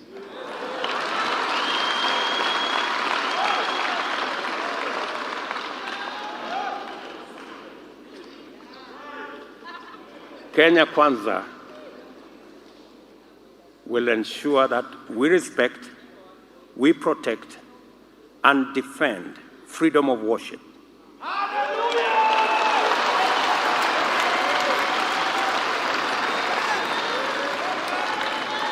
We will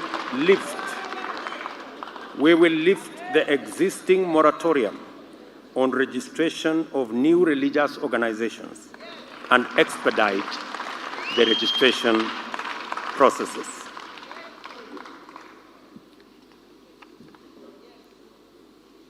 We will complete the transfer of all functions constitutionally earmarked as devolved functions to counties within 3 months.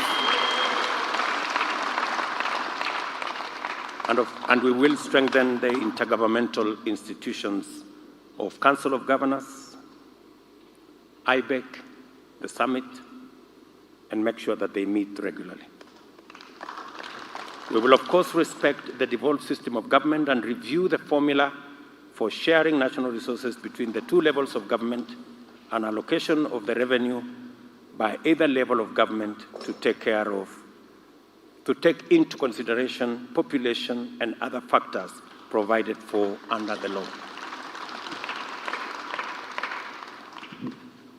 On public service and our security services, we will ensure that there is a contributory benevolent fund for families of fallen and terminally ill officers, including mental illness. We will harmonize affordable housing mortgages similar to that of the judiciary and parliament to be available for our public service and the police. We will ensure that there is horizontal transfer options for people in service with the rest of the public service. It should be able to transfer your services between the police, public service, the civil service, so long as they are the same cadres. We'll ensure that there is an insurance cover for loss of life while on duty for all police officers, similar to that of the military.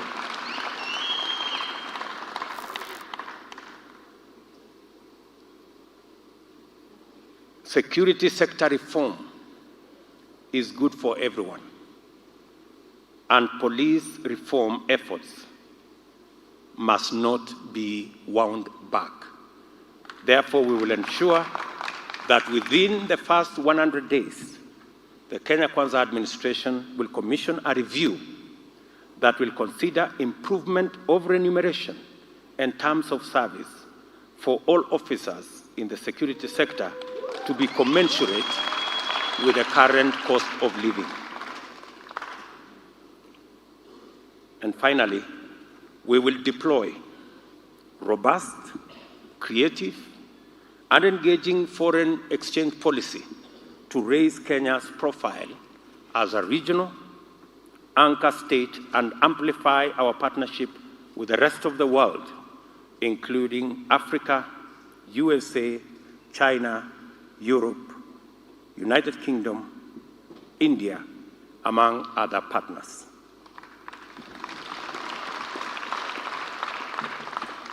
We will give a place of prominence to the role of Kenya's diaspora, including a ministry to take care of diaspora issues.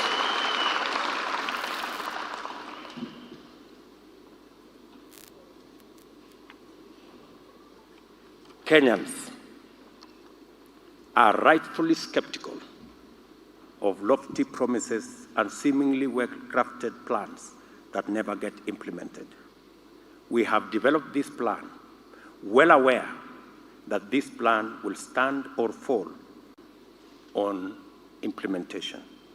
We believe that the implementation plan outlined in this manifesto will demonstrate to Kenyans that this plan is rigorously appraised and financeable within the resources constraints that we face.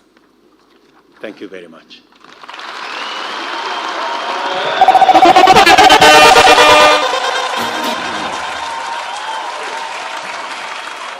Freedom is coming tomorrow.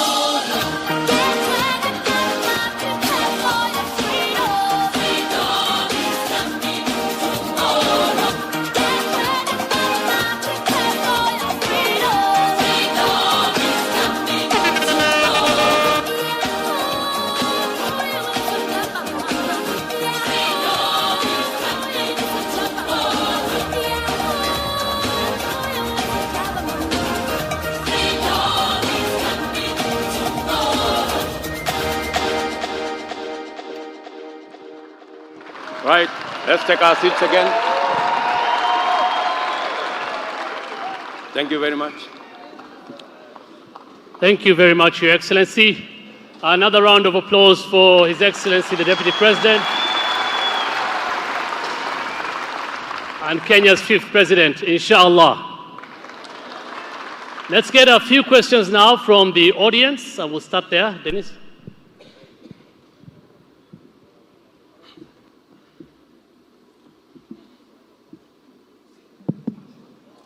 All right.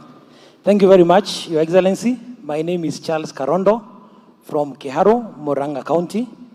And first of all, I really want to congratulate you for the great plan that you have shared with us today.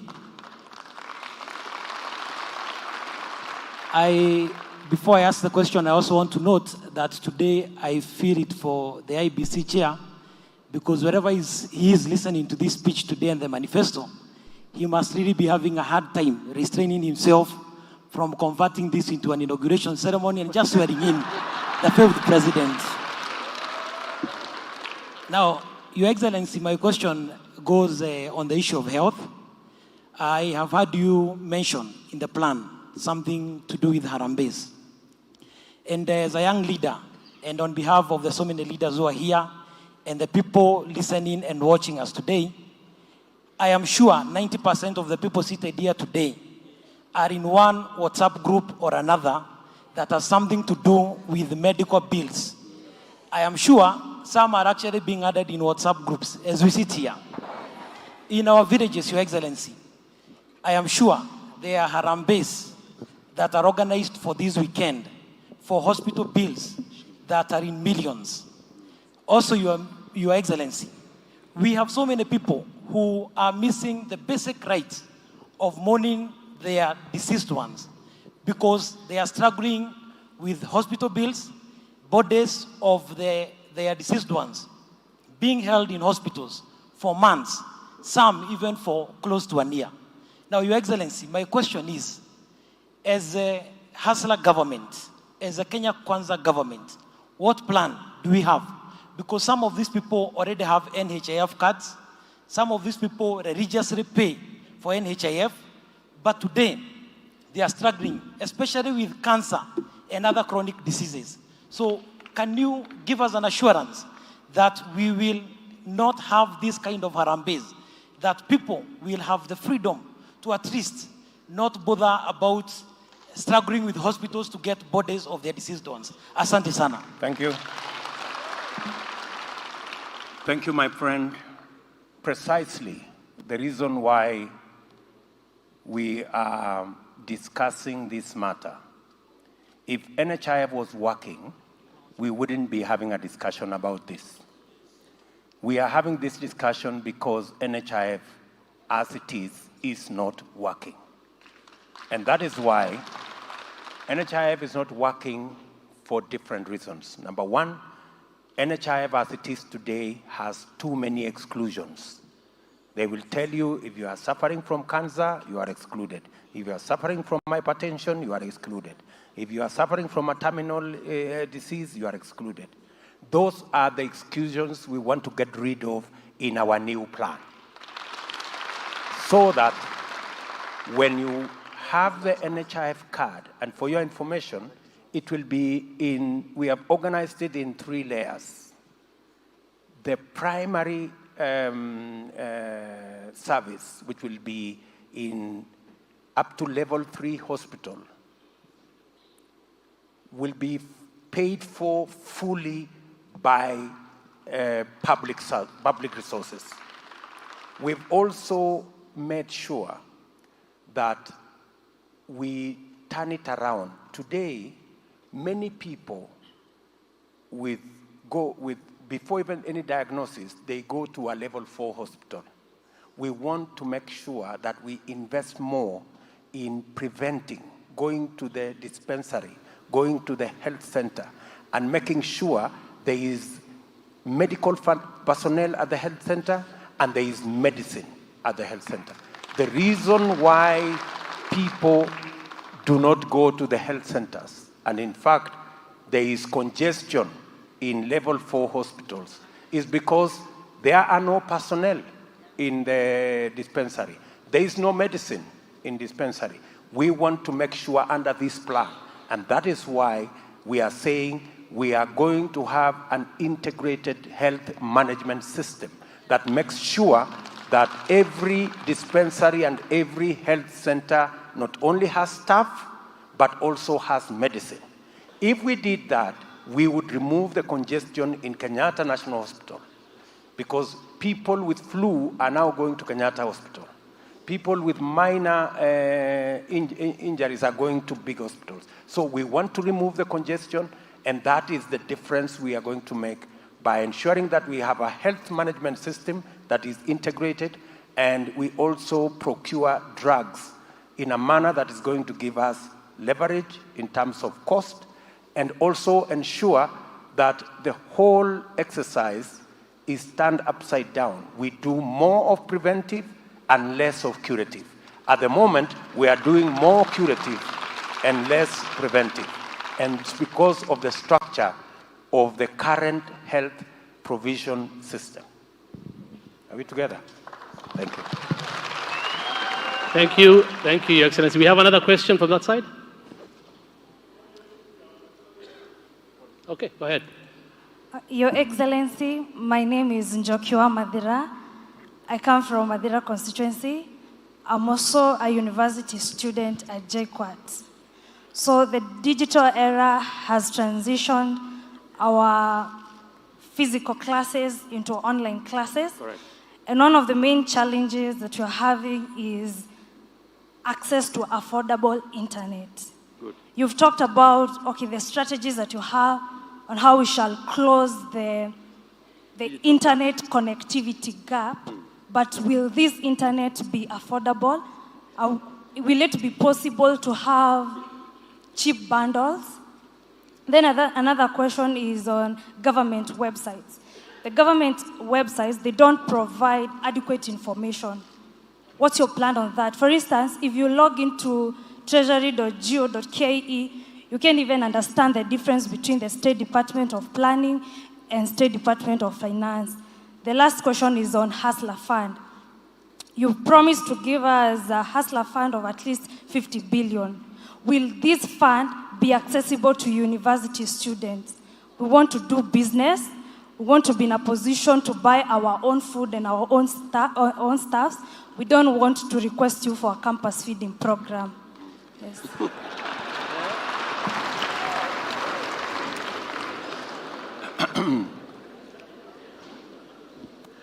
First of all, we will make sure under the program we have on the merger, we'll make sure that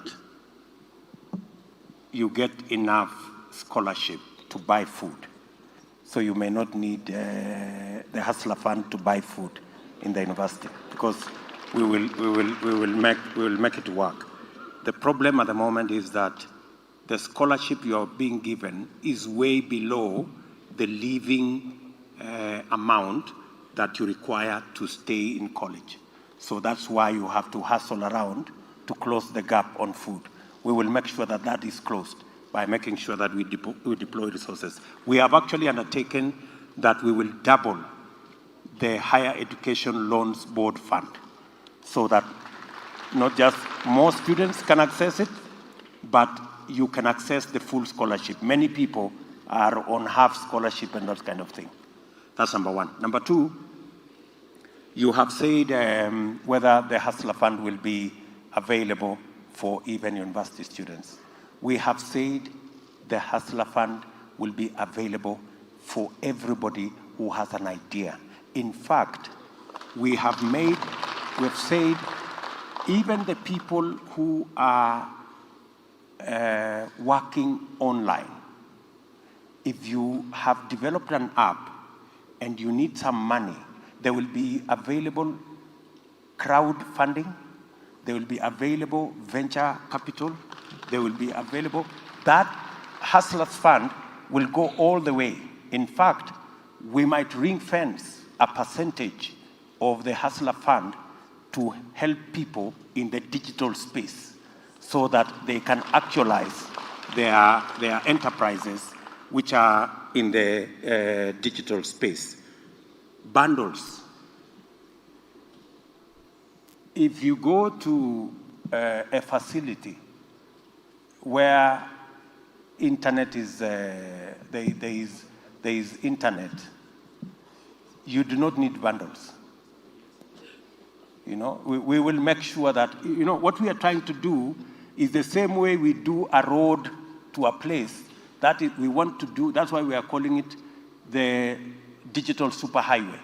We want to make it available for free in every market, in every school, in every hospital, in every, so long as there is connection to the grid, every place that's connected to grid, you will have internet available in that space.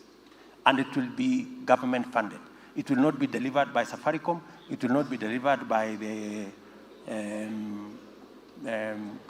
telecom or the other facilities. It will be delivered by the government of Kenya. Okay, we have a question from this side. Thank you, Your Excellency. My name is Susan Mwende from Runyenjes constituency. The national chairperson was Super Naruto.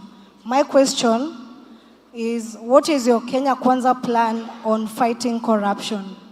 Secondly, myself and many other youths are on CLB listing. What is your plan?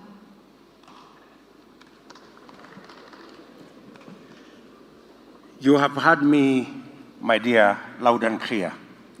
We have said, as Kenya Kwanza, our strategy on fighting corruption is in depoliticizing and removing the weaponization of our criminal justice system, and instead building those institutions, the capacity of those institutions, whether it is the DCI, whether it's the EACC, whether it's the entire police force. We want them to have an independent budget. We want them to control their budget the way they know how. We want them to investigate every incident without hindrance and without looking back and without anybody, without anybody telling them that if they go this way, they will not get funding. That is why we are removing that's why we are removing this Office of the President Accounting Officer in charge of the police. We want the police to do their thing on their own. That is why we are saying the judiciary should have financial independence so that the judiciary can rule any way they want on any case without bothering whether they will get funding or not. That is our strategy on fighting corruption. And number two, you have had statements, political statements. Oh, we are going to have the COVID billionaires arrested in 20 days. We are going to jail corrupt people. Those are political statements. Anybody who is serious about fighting corruption should be building the institutions that fight corruption. As Kenya Kwanza, we want to build these institutions to the level where if the president is corrupt, the system will have him arrested and jailed. As simple as that. That's what happens. That's how the president of Korea was arrested and jailed. It's because the system worked. It is not the president wanted. It is not because the president decided. If it was the decision of the president, would you think she would have been arrested? So a system where the president still can decide who is arrested and who is not arrested is not a system that works. It is as simple as that. Did I answer the other question? CRB. Wow. We have said that to alleviate the problem of CRB, maybe I can ask Mutua to say something about CRB. To elevate, let me do it first. To elevate the problem on CRB, we have said that the challenge of CRB is that today, many of the people listed on CRB have borrowed money either from Shylocks and largely Fuliza and the other predatory lenders. In fact, we have said as Kenya Kwanza, we are going to, if you look at our manifesto, we have said that we are going to have a consumer protection mechanism so that predatory lenders that charge interest rates that are unreasonable and punitive are excluded from the financial market, so that too many people don't end up in CRB over credit or over loans that they acquired that have impossible interest rates. So we are also going to protect consumers, whether it is consumers of financial services or whether it's consumers of other items, to make sure that nobody takes advantage of the people of Kenya. Yes, Alfie? You know, the problem we have in our country is that life is very difficult. Everything you try to do, there's a block. Somebody's always blocking you. There are documents to be filled.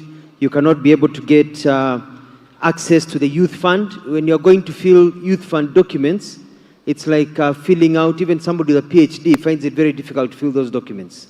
It's difficult. When you're going to get passports or other documents, it's difficult. Life in Kenya becomes very difficult. So one of the things that Kenya Kwanza wants to do is to make life simpler. When you make life simple, when you know you can access a youth fund, when you have other access of finance, then you do not find yourself in the quagmire of the CRB. And then also, we need to be in a country that is also realistic. When people get into business, especially young people, yes, they are going to default. There are going to be problems and a few problems. I have met people in Machakos and other places. People are just trying to be shoe shiners already in CRB.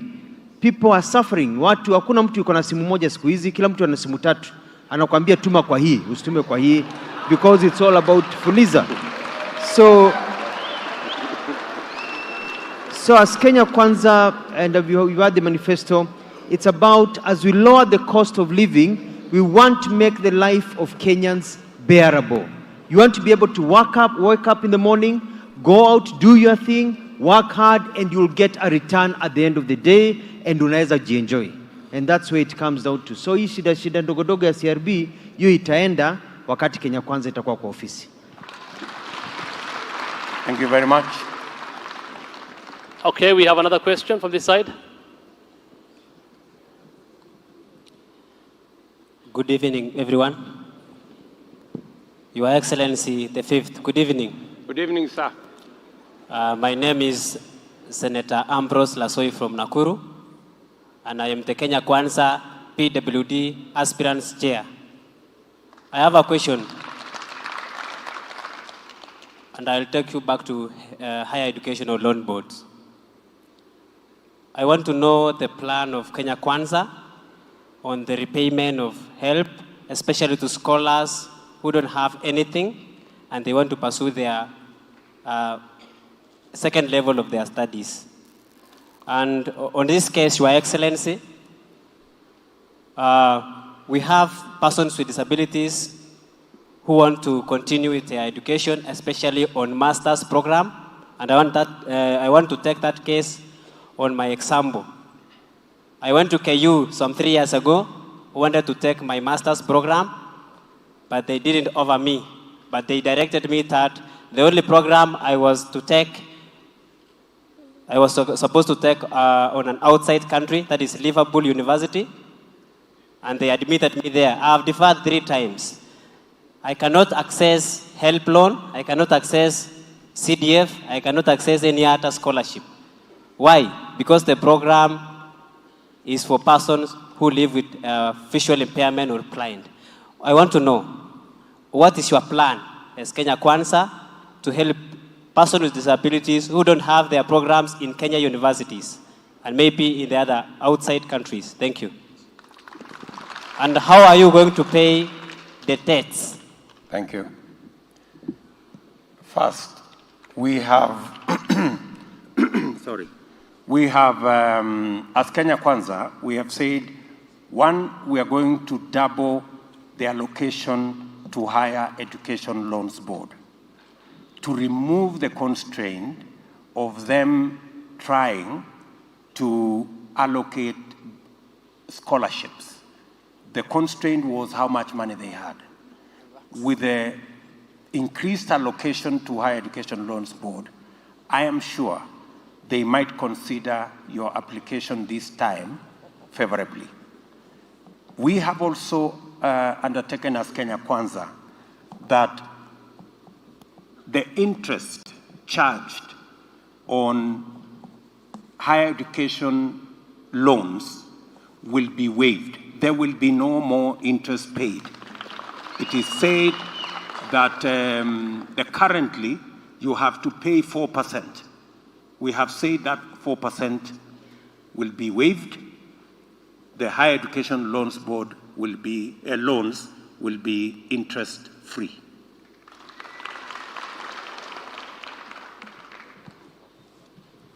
Senator, I hope I answered your question. Thank you very much. Okay. One more question.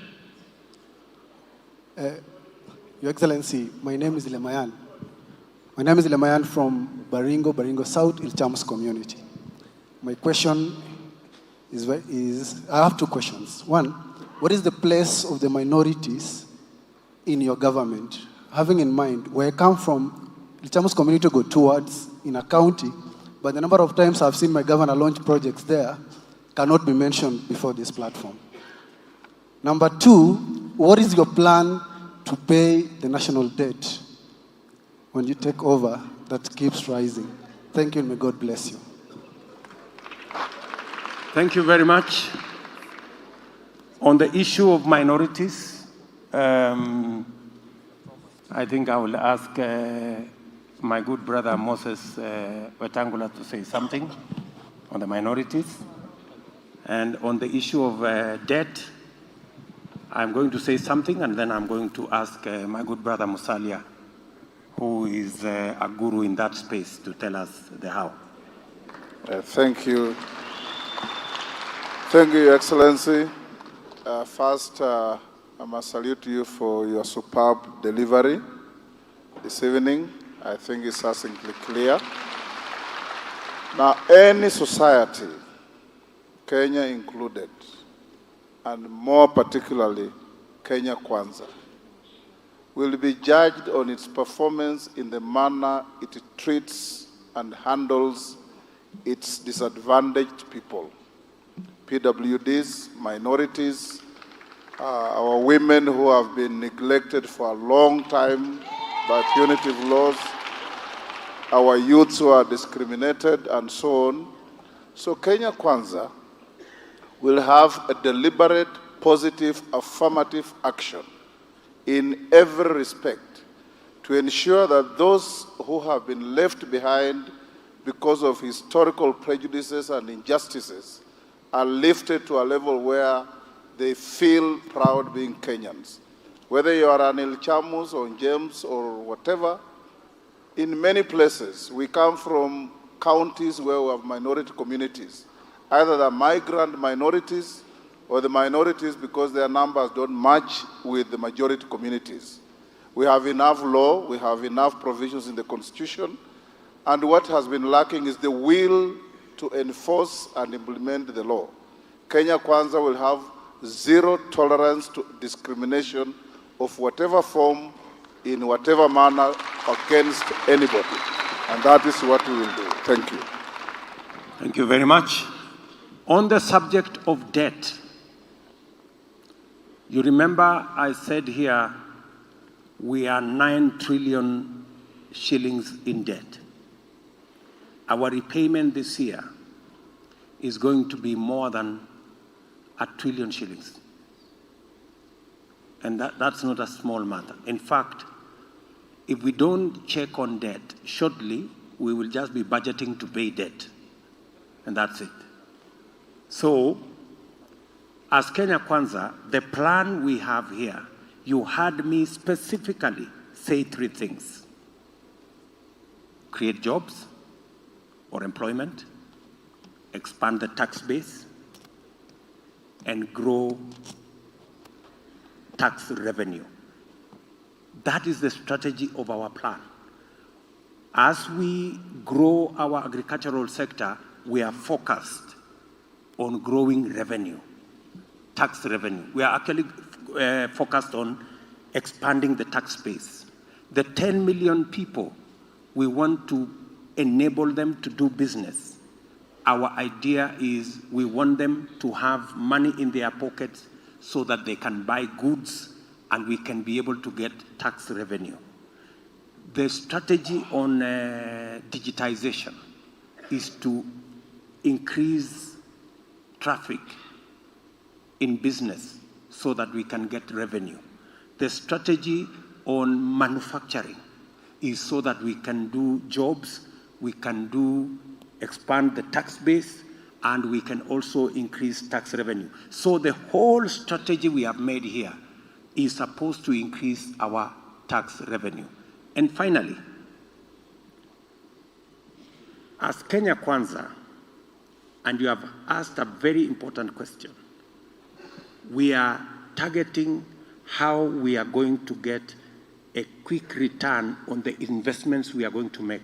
That's why I told you earlier, we are investing in agriculture because we know in 6 months, in 1 year, we will get a return from it, which means we can be able to invest elsewhere and pay our taxes and pay our debts.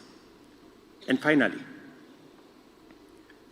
in the body of our manifesto, we have a strategy on how to take our tax revenue from 1.8 trillion to 3 trillion. Let me tell you how. At the moment, for example, we are collecting 52% of collectible VAT at the moment. In other words, we are collecting 3.6% of our GDP from VAT. We want to double that. How are we going to double? By collecting every collectible VAT. How are we going to do it? Rwanda, 5 years ago, went the digital way to digitize all their payments. They were at 4%, collecting VAT as a percentage of their GDP. They are now collecting 8%. South Africa is collecting 11%. Kenya is collecting 3.6%. So we will embark on a computerization and digitization process that currently cannot happen because of conflict of interest. It cannot happen today because there are people in big places who do not want to pay tax. They want to keep exempting themselves from paying this tax and paying that tax and paying the other tax. So our position as Kenya Kwanza is that we are going to digitize especially the collection of VAT and the whole space of our economy. By so doing, I promise you, we will collect another 450 billion that today we are not collecting. And if we collect another 450 billion, we will again collect another 150 billion that we are not collecting on corporate tax. So we can easily, just by doing computerization, we can move our tax revenues. And I want to commit to the people of Kenya that in 3 years, we should be at 3 trillion. President Mwai Kibaki showed us that it is possible by closing loopholes to be able to drive your revenue collection. He did it fourfold, almost fivefold. We can double, at the very least, revenue in 5 years. That will give us more space for us not only to retire debt, because for your information, 70% of the debt we have is domestic debt. We borrowed from banks here. That's why ordinary business people cannot be given money by banks. Why would a bank risk giving a trader money when they have free money from the government? Because if government is giving you 12, 13%, why are you going to lend to Washira? And with all the risks. That's why the private sector is starved of financing today, because government is borrowing domestic. So our strategy is to grow our tax base so that we increase our tax revenues and also close loopholes and digitize so that we can collect all collectible revenues, especially VAT and corporate tax. That way, we will have not only resources to run our affairs, but we will also have resources to retire our debt. And lastly, as I said here, we are already in a hole. So the first thing we will do is to stop digging. If you read the newspaper,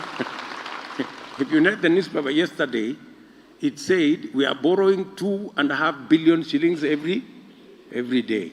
So the hole is still, so we'll stop digging first. I will ask my good brother Musalia to say the balance. Yeah. Thank you, Ndugu Deputy President. I just want to pick up from where you have touched, to stop digging. One of the critical areas is to make sure that the programs we are talking about are within the confines of a balanced budget,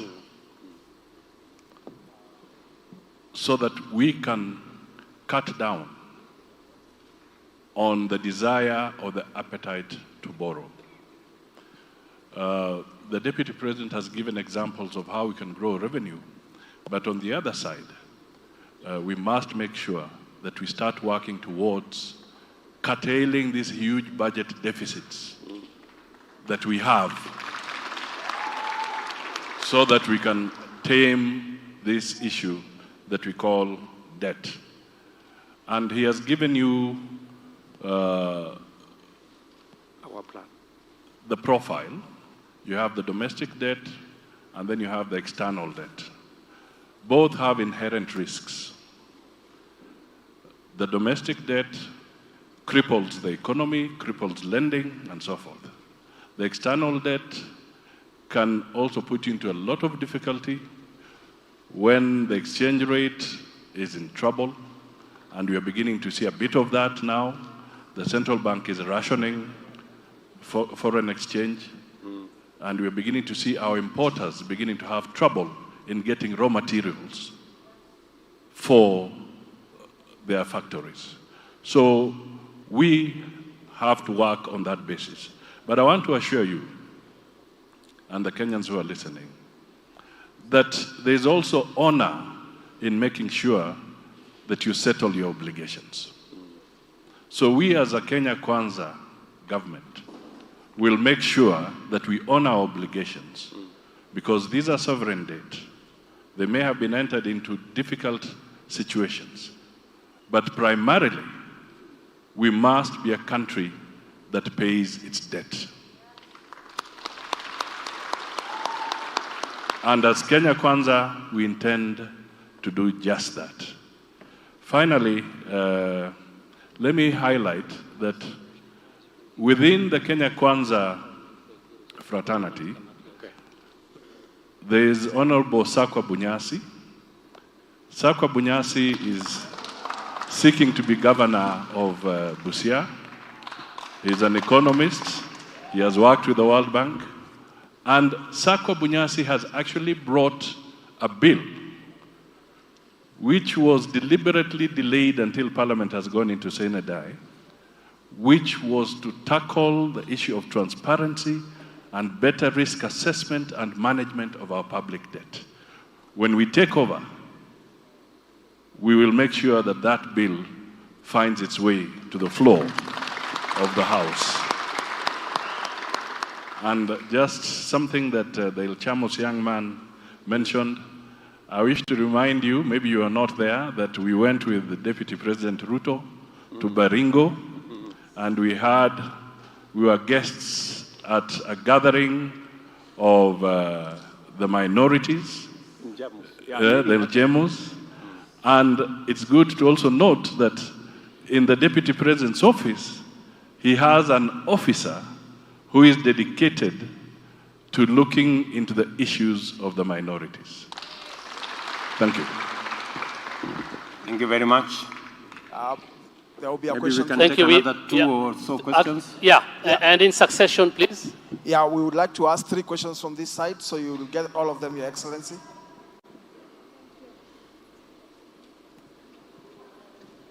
Thank you very much, Your Excellency. My name is Jane Putunoi from Laikipia County. I have 3 questions, and thank you very much because you have presented very well your manifesto. Sorry, Jen, kindly just ask once. We give a chance to the others, please. Okay.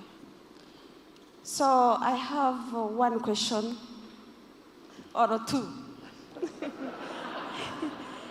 Yes. 1, I've heard you talk about tourism, but I've not heard you talk about conservation tourism that is being dependent so much by the people from the north. The second one? The second one is about the large, what is your policy or our government policy about the land that is being owned by individuals, big chunk of land that is being owned by individuals.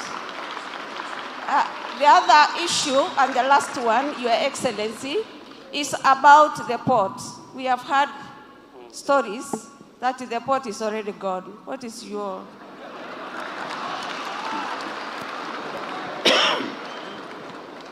Excellency, just before you answer, please take this. I'm Kellen Karemi from Meru County, and my question was to our 5th president. What's your plan to separate the powers between the 3 bodies, the parliament, judiciary, and executive? Another, it's a request, Mr. President, for now I can call you Mr. President, about mental health. You see, in our forces, police are killing others, and even in our homestead, there are so many homicides. I would request that all institutions, when you take this government, that you employ at least 5 psychologists in all institutions, schools, colleges, and police, maybe forces, at least to help them to have coping skills for mental health issues. Thank you. And finally, from this side. Thank you very much. Good evening, all of you. I really appreciate how our 5th president has paraphrased everything. My question is on, you are in Mandera the last 2 weeks, and there is a question we also ask you on matters of security. It's like extrajudicial killing. That was the agenda we have talked about the whole night, and you are aware. And one as Kenya Kwanza, I am also a candidate, MP candidate Mandera West. But when I go back, my people will ask me on matters of security that was discussed on national TV. So I need to make it clear so that my people will understand these things on air, that matters of extrajudicial killing, where our people, where our people just disappear within an air, we cannot find our colleagues for the last several years. And in the end, we found them in forest and other places. So I want to ask Kenya, what is our question? The other issue on the Hustler Fund, please. Hustler Fund on 50 billion. My people would like to benefit on that fund. And of course, what is as Muslims or as our religion, we are not allowed to take interest. Is it a free interest, or is there interest in that billion? Even we are learning. Thank you. Thank you very much. We will make the Hustler Fund Sharia compliant. So you don't have to worry about that. And we are actually going to make sure that it is devolved and it will be operationalized at every ward. It will not even be at the county. It will not be at the constituency. The Hustler Fund operating unit will be at the ward so that many people can have access to it. So your people, your great people will have access. I know you are worried about your people. So let me ask JB Muturi to tell us about the separation of powers. Somebody has asked here about the issue of the legislature and how we are going to work around that.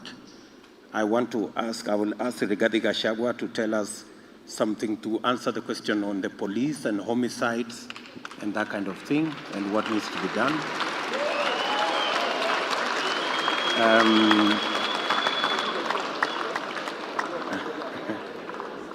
I will ask,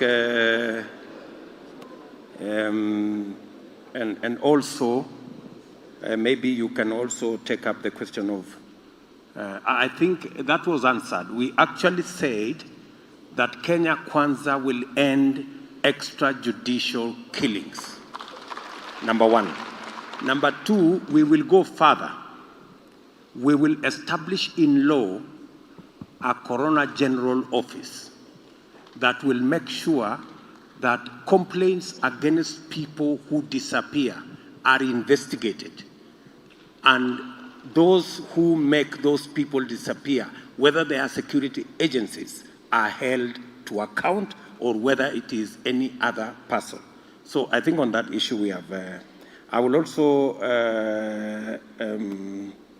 ask Anne Waiguru to tell us something about conservation tourism, which is one of the issues there. And then I will ask Moses Kuria to say something about the port. And then I will ask Alice to tell us about, she knows our strategy on compensation of absentee landlords and the commitments we have made. So, Anne Waiguru and Alice Wahome. So let us start with, I think we start with Alice. Can we start with you, Alice? Huh? Oh, JB, oh, sorry. Sorry, no, it's okay. It's okay, you can go ahead. Thank you, Your Excellency.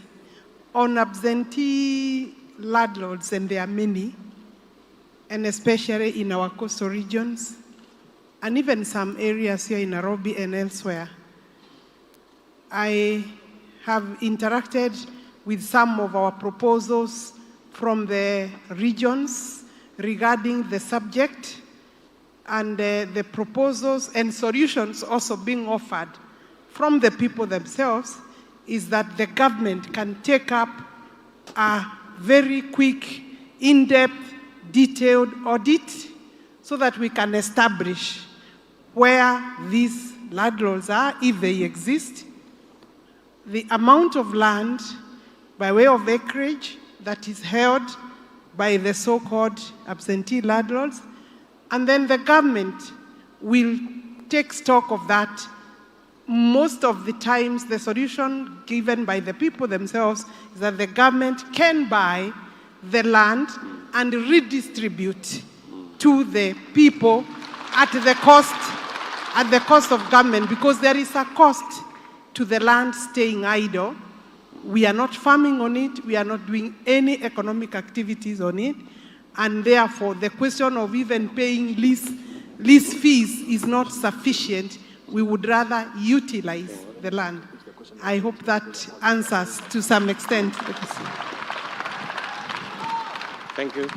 Thank you very much, Alice. So, I think the question has been ably answered by Alice. The commitment we have made as Kenya Kwanza is that we are going to buy 1 million acres of the absentee landlords' farms and make it available for settlement by people who are currently living as squatters.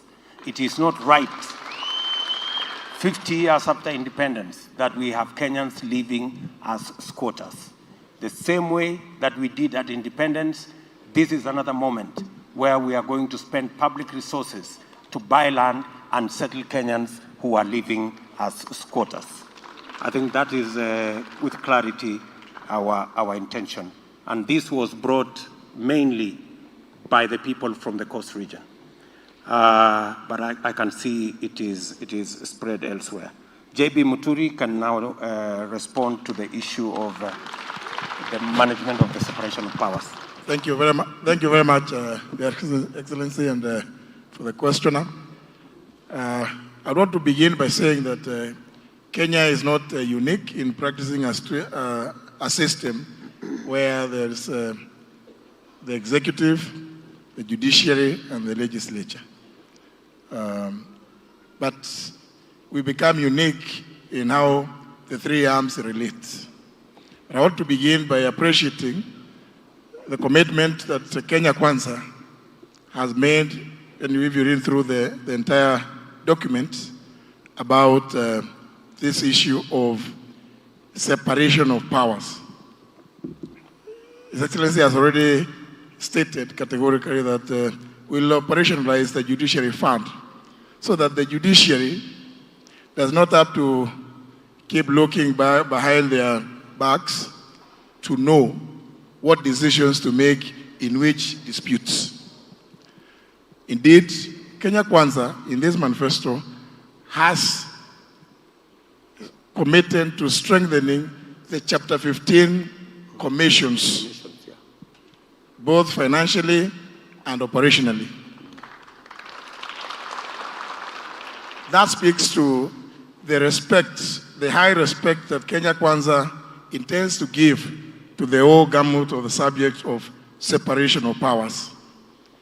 I'm aware that many people are quite apprehensive, Your Excellency, because the president is elected through a political party and will have members of parliament who, as you have seen, tend to be sometimes swayed to vote in a particular way. But I want to state that the commitment that has been made by His Excellency the Deputy President with regard to operationalization of the independence of various institutions is commitment sufficient enough to ensure that there will be no question of anybody saying that this one is extending their mandate to the functions of the other. But it is also something that we cannot run away from, the fact that His Excellency has a range of policy matters contained in this document, which will require legislation. Legislation will be originated from various government ministries, but it goes to Parliament. His Excellency the President, as we believe is going to be, has committed, it is up to Parliament to go and debate, because the members of his party know the commitments that we have made to the people of Kenya, so that the policies are implemented through legislation. That should not be seen as interfering with the operations of Parliament. Parliament will still have its own way, but remember, whatever laws that Parliament will pass have also to be ascended to be, in order to become law by the President. But I want to give a commitment, as His Excellency has stated, that this manifesto, if you read through, you will see the high commitment, the heavy commitment about the rule of law and the separation of powers. Thank you. Thank you very much, JB. Very well put. We are believers in building institutions. Kenya Kwanza does not believe in personality cults. We believe in institutions. We will promote and respect Parliament as an institution.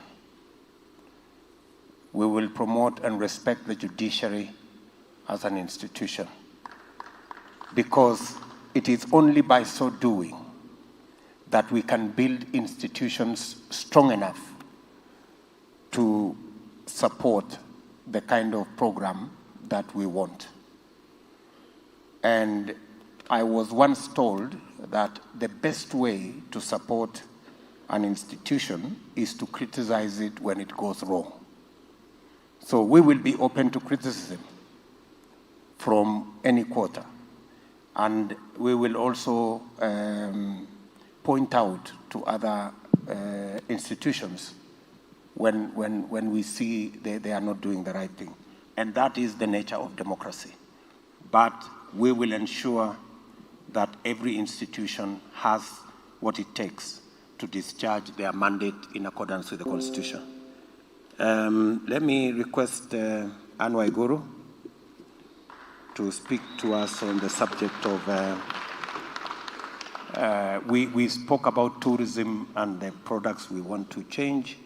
Maybe you can say something about conservation tourism. Thank you, Your Excellency. On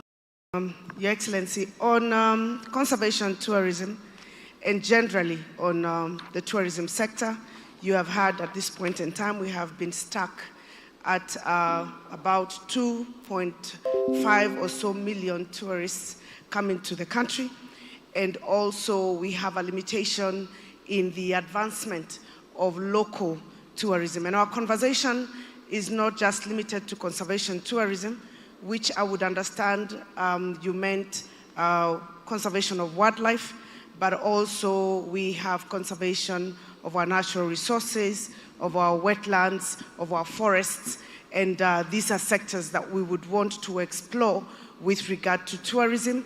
But broadly, even beyond that, we would want our tourism sector to expand to focus on other things, adventure tourism, agricultural tourism. For example, if you go to South Africa, their largest contributor to tourism in South Africa is actually tourism to the wine farms. We have coffee farms, we have farms that grow rice and etc. So what is the strategy? The strategy is to provide incentives that make it possible for people to provide services that will encourage people to go and tour and participate in those areas. Like, for example, in your area where we're talking about the Savo, or if it's the areas where we have wildlife, the government would provide security, ensure that those people who are coming for tourism in that area feel secure enough to go and explore. But we also will provide incentives as the government to small businesses, individuals, and communities that organize this tourism in their areas, giving them incentives on the revenue that they get, ensuring that they have enough tax incentives so that they are willing to put up structures similar, allow me to use the word without necessarily branding, to use the structures like the Airbnb that young people use to book. So it doesn't necessarily mean that you will go and stay in a 5-star hotel, but communities can provide accommodation, for example, where you go and experience how that community lives, how they interact with the wildlife, how they interact with their community, how they conserve their communities, their way of life and their culture. So that incentive structure and ensuring that there is adequate security, and also providing incentives so that communities that are not very well off can provide for the middle and lower class to be able also to go for these tourism excursions, so that instead of spending 10,000 shillings a night, we can have groups, whether it's from university, young people, people from our communities leaving our counties and going to, let's say, the county in like Kipia, and the young people are secured, they're assured that the government is providing adequate security when they go, for example, live with the community, camp out there, find these facilities, because there will be internet. Some of the things that this internet is going to help us do is that you will be able, those people will be able to market the services that they provide, so that you know that they exist, so that you can actually book them and go there. So all these are interrelated with the provision of also the last mile internet connectivity and whatever it is that is going in the tourism sector. Allow me, Your Excellency, to just add one thing on another issue that I think we discussed, and I just want to draw an interlinkage with the issue of debt repayment. Right now we have a problem, a shortage of the foreign exchange. And I just thought it's important that we mention that when you talk about the agricultural sector, and you say that you're going to increase the production, say, of rice. Right now, the importation of rice, wheat and palm oil, the amount of money that we use to import is about 25% of the foreign exchange that we use foreign exchange that we get in exportation. Yes. Now, if we grow the agricultural sector, I just want to show the linkages. If we increase the production of rice in Mwea, for example, from the current 110 metric tons to, let's say, 220,000 metric tons, you will have enough foreign exchange freed that can go to the contribution of the payment of the debt. So I just thought it's important that I mention that, so that people know that this plan, the Kenya Kwanza government has a plan that has been very well thought out. It's very comprehensive. We have tried to simplify it, but there is actually a plan that interrelates in various value chains, and all of that will result not just in us being able to manage our debt, but also improving the cost of living and contributing greatly to economic growth. Thank you. Very well put, Anne.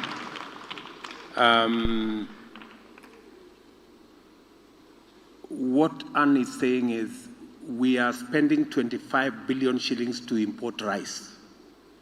If we grew that rice here, we wouldn't need the foreign exchange to import it. It's as simple as that. And that 25 billion shillings will be available to our farmers.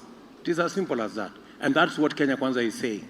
So we will not only be saving our foreign exchange, which we are using currently to import products that we can grow, but we will also be putting money in our farmers' pockets.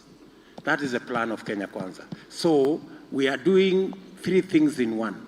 We are growing jobs, we are growing our tax base, and we are saving on foreign exchange. So that's really the big plan.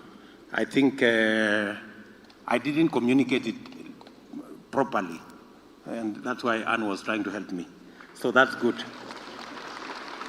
Can we listen to my good brother, our deputy captain?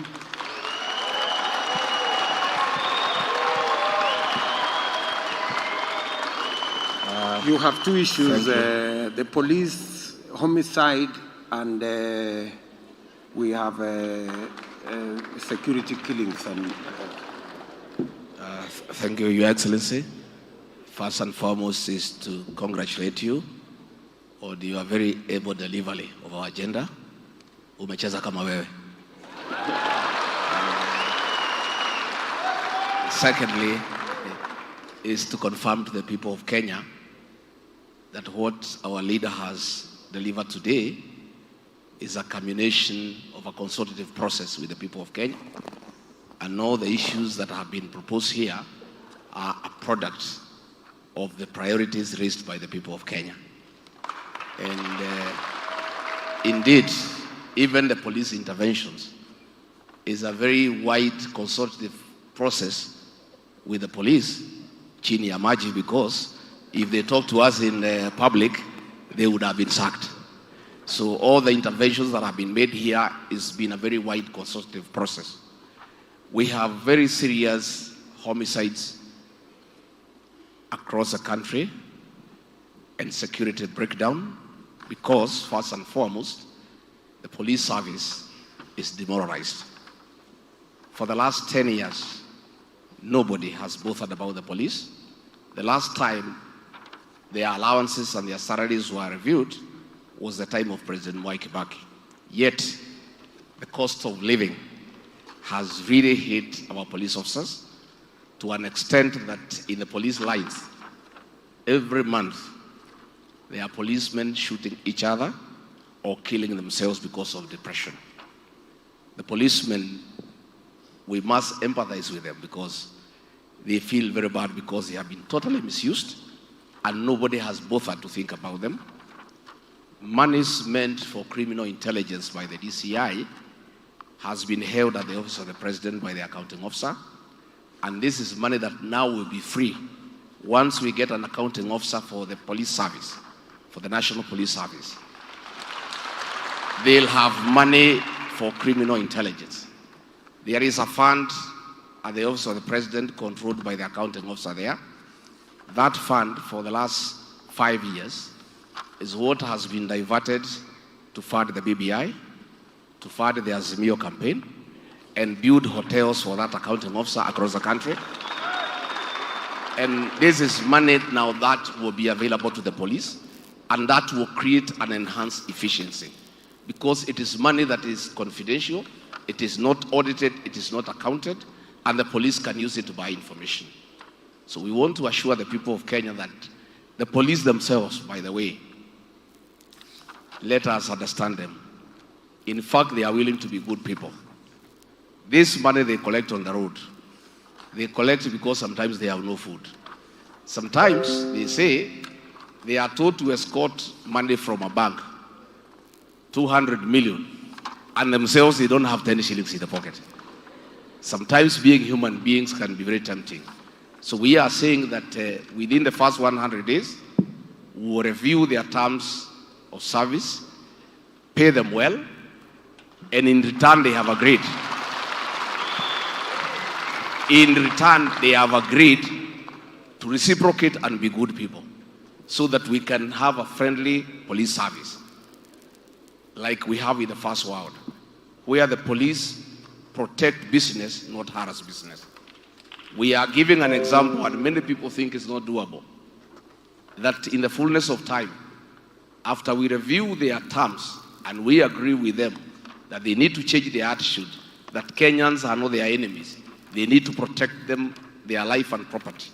We will reach a situation in a year or so where when the police officers find you at night on your way home, probably you have taken 1 or 2 to try to get some sleep.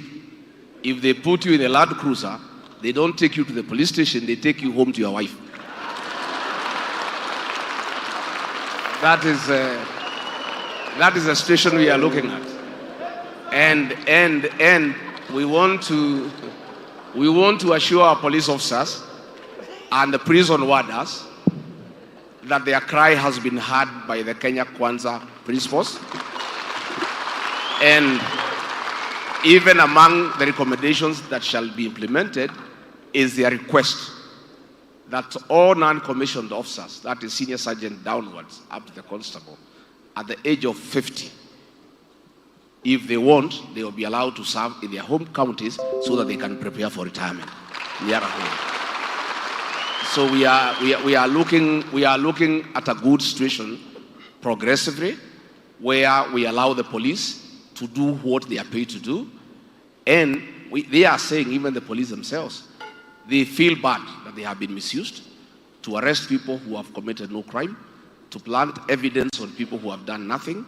And they are saying once they get the financial independence, they will be able to operate freely and independently.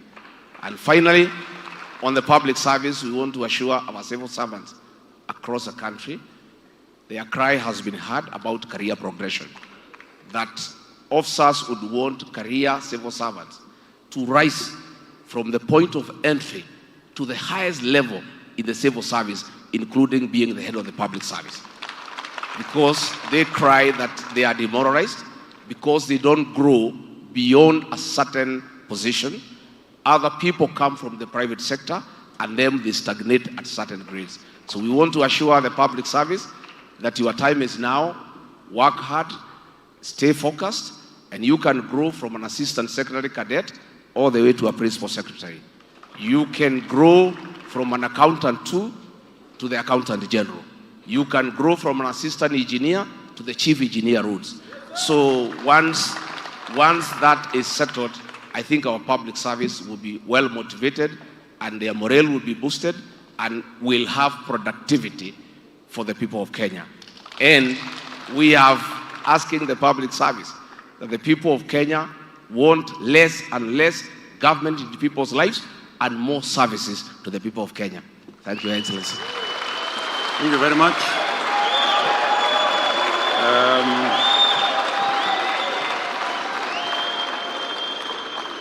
I think I have nothing useful to add, except to say that we will also free the public service from being political or from being used politically. We will want a professional public service that serves all Kenyans irrespective of their political affiliation. And we will run our politics as politicians and use politicians to run our politics and allow chiefs, assistant chiefs, county commissioners, assistant county commissioners, regional commissioners to serve all Kenyans equally. The current situation where these public officers are being abused and used, sometimes against their own will, to run political errands will come to an end. Political errands will be run by politicians. The public service will deliver services to Kenyans, government services to Kenyans, fairly, without political undertones. I think we have answered all the questions. Port. Kuria. Port. About the port.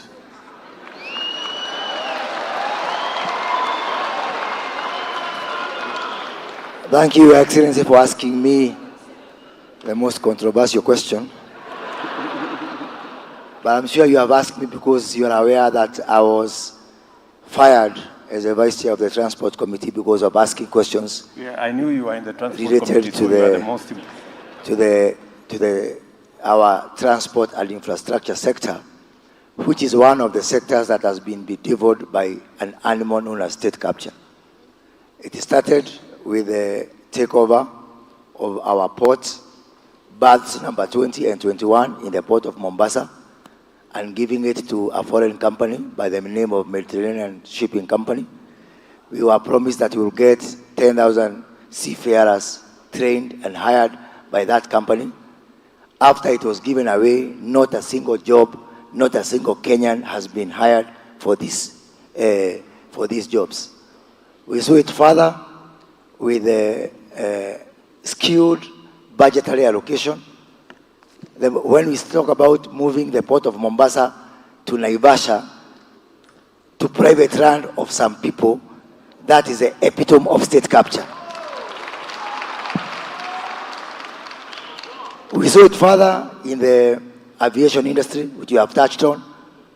The attempts to merge Kenya Airways with Kenya Airport Authority and creating a behemoth that was supposed to create a big enough balance sheet for some people to be able to continue leasing their aircraft to Kenya Airways, which we know. So I've got good news and bad news. The bad news is that it's true that there are reports that the port is gone. The Honorable Musalia Mudavadi and the team elaborated on this yesterday, and only then did our Cabinet Secretary for National Treasury attempt to respond to it. So I have reasons to believe that the port is gone. That's the bad news. But the good news is that within the first 7 days of the Kenya Kwanza administration, we shall reverse all that.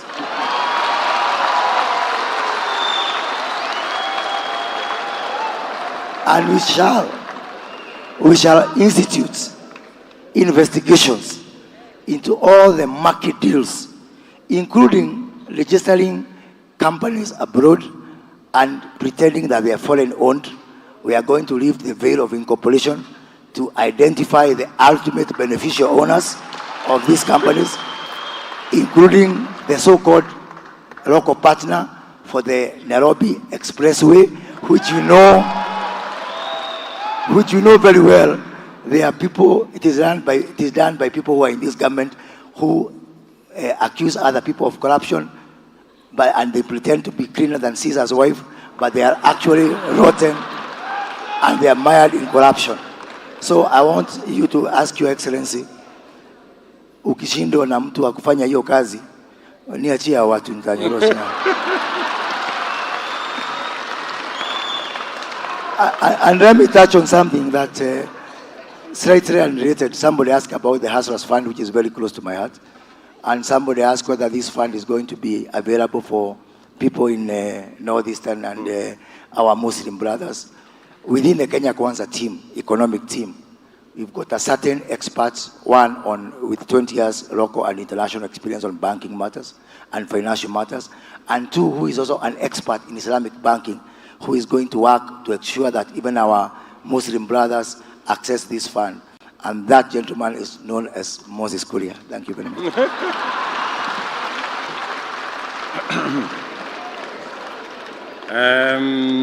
And it's not a joke that Moses Kuria actually is an expert in Islamic banking, because he has been in the banking industry and he is a worthy professional in that field. So I think we have made we have answered all the questions. We have already committed ourselves to ensuring that all the port operations that were removed from Mombasa on day one, we are going to reverse and make sure all port operations go back to Mombasa. That commitment we have already made. Thank you very much, Your Excellency. The questions still won't stop coming, but I think we have to come to bring this to a close. And we should have, I think, the next few days to read the manifesto, then ask more questions from an informed position. Okay? But there's still one. I'll just ask. It's okay, it's okay. I'll just ask three more burning questions. One from there. Good evening. Good evening, Your Excellency. My name is George Mwangi. I'm a freelance photojournalist based here in Nairobi. My question is, what's your plan for the film sector and filmmakers as a whole? Okay. Your Excellency, if you allow me, I'll follow up with two more. One from a lady up here who says, you mentioned of the plan to organize the big percentage of the uncollected plastic waste. My question is, what project will Kenya Kwanza bring to make use of all this plastic waste? Current problems need current solutions.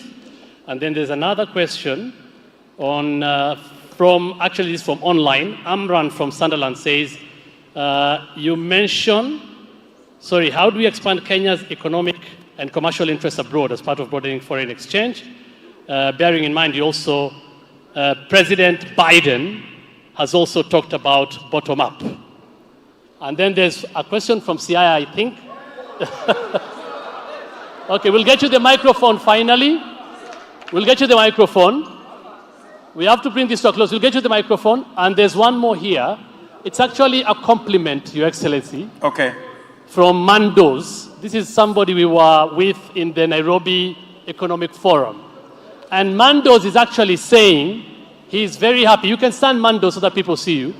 Mandos, and I was a witness. Mandos is actually saying he's very happy because his proposal on solid waste management has made it to the manifesto. And this is what we mean when we say this is a people-driven process and it's a manifesto that has been authored by the people. Your Excellency, please. Thank you very much. My names are Eric Omondi, popularly known as Mandos.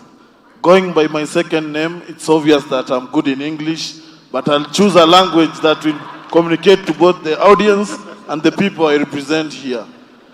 During the Economic Forum for Nairobi, I was invited by the Honorable Governor, Mr. Sachs there, and with my team from Nairobi, we laid out a very, very great program on how solid waste can be managed in this country. Today, I've got the belief, because even the incoming president told the incoming governor to stand up so that people can understand what he means by goodwill of the people who deal with solid waste. On that part, I say thank you very much, Chief Hustler. Thank you, Mandos. I remember you. Thank you. Yeah, I remember. On the matter of the film, as we wait for the other person to ask the question there, you've asked me about the film industry, what we're going to do about it. First, we will make sure that we will expedite the passage of the Creative Economy Bill. That Creative Economy Bill will actually give us the film fund, because therein, in the Creative Economy Bill, we have built in a fund. That fund will now make it possible for the film industry in Kenya, first, to ensure that you can have access to modern equipment. You can borrow money, hire, buy modern equipment to build our film industry. You can also, using the bill, it speaks to reviewing policies and charges across counties so that filmmakers are not charged levies and fees in this county and in the next county when they are making their films. We have also established a green channel for filmmakers who want to make their way to Kenya, because there have been impediments on matters to do with their equipment being confiscated at the airport, them not being allowed, being charged huge levies and fees.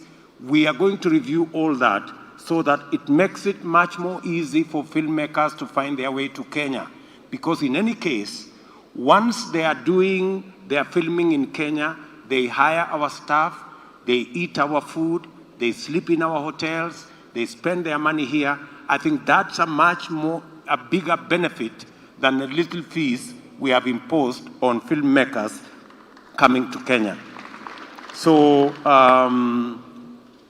using the bill, my good brother, we will establish a film ecosystem that is going to make sure that filmmakers have the best environment to deliver on good quality products at rates that are reasonable. There was a question on? I think that's it. That's it. I mean, Yeah, thank you. You asked me something else on... On foreign policy. Yeah? On? Siaya. Let's look. Siaya wasn't asked. But Sorry. Foreign policy, yes. Okay, let's try and get them a microphone. Okay, let's get... there's a person called Siaya. Okay, gentleman is there. Yeah.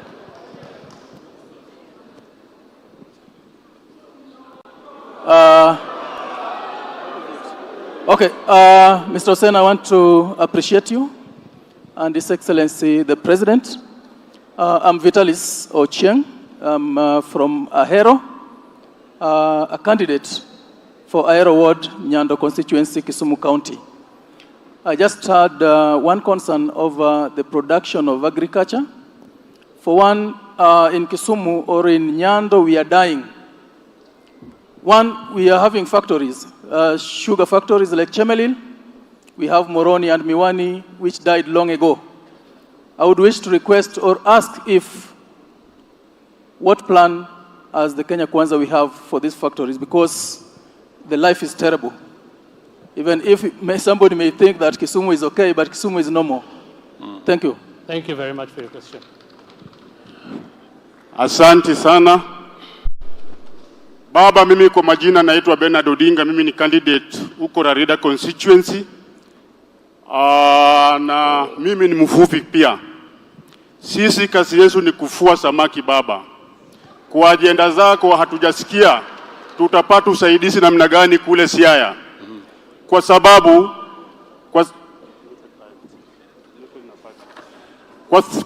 baba, unaona mambo ya lake. Sisi tunateswa kule vibaya sana na watu wa Uganda. Hatuna security. Katika serikali yetu hii ya Kenya Kwanza, tutapata usaidizi namna gani baba? Baba, jambo la pili.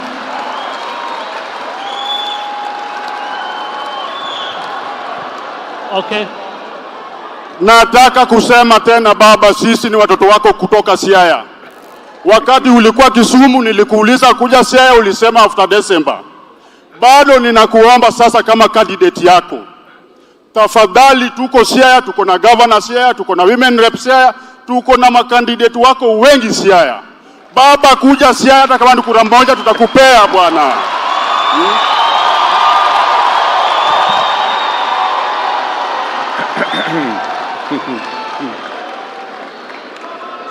Thank you very much, my good brother. We have a whole chapter on our interventions in the blue economy. And the blue economy, we are, number one, we are establishing the whole blue economy ecosystem.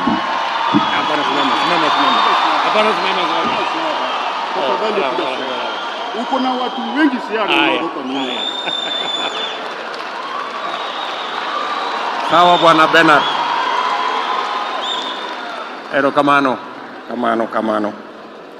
So, my good brother Bwana Omondi, the last time we were in the economic forum in Kisumu, you remember very well the subject of the blue economy, what we need to do about interventions in the fishing industry, the kind of fishing gear, the cages, the cage production of fish, and we undertook that we are going to have a comprehensive plan on the blue economy that will leverage on the competitive edge that we have as a country and deploy even the Hustlers Fund to make sure that fishermen and people in that industry not only have access to cold rooms, but also processing facilities for our fish so that we can add value and stop selling our fish raw. So I think we have a plan there. And on your request that I visit Siaya, definitely I will visit Siaya. Definitely. I think we're done. So, good people. Oh yeah, on the interventions on Chemelil, Mohoroni, and Miwani. Let me tell you, what I said about Mumias and Nzoia applies to also those 3 other sugar mills because they are government-owned sugar mills. We will not only write off government debt, but we will also negotiate with all the other stakeholders who have loans, whether they are banks or the other institutions, so that we can pay off those debts, get the sugar mills free of debt, and now begin the journey to make them productive once again, the same way the other private sugar mills are productive. That is the strategy we have, so that we can continue to enhance the incomes of sugarcane farmers as we do for all the other farming communities. Thank you very much, Your Excellency. I think we should bring it to a close now. And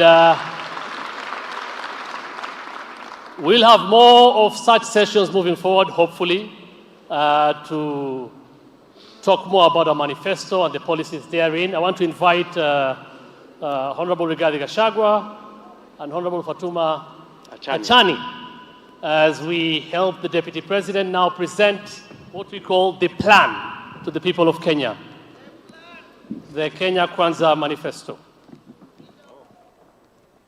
Okay, hold it. Yeah.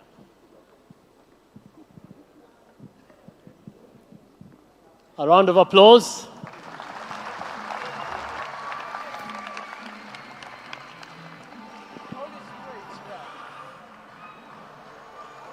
So check.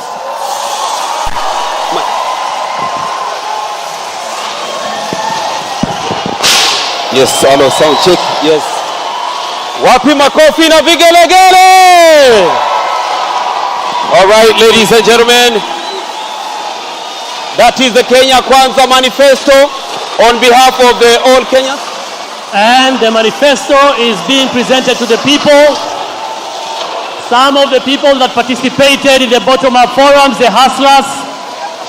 We have Shosho Elizabeth and Saruni.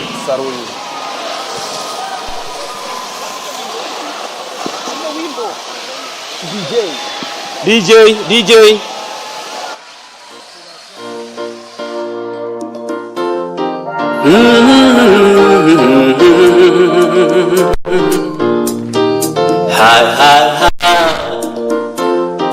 Tumeuona mkono wake Bwana,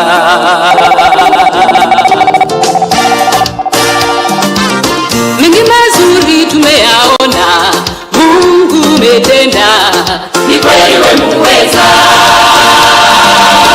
Ulitamka vitu vikawa, neno tulatosha, ukisema umetenda.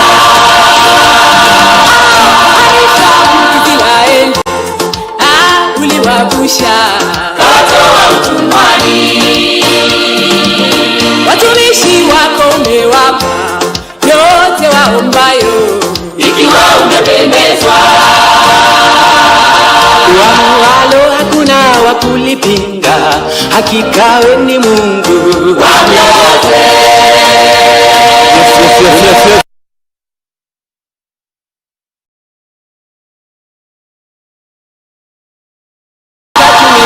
His Excellency is distributing some of the manifesto books. Tafadhali ukipata ni sawa, ukikosa just get it online. For those who will get a copy, it's okay. They are not yet done. If you get a copy, it's okay. If you don't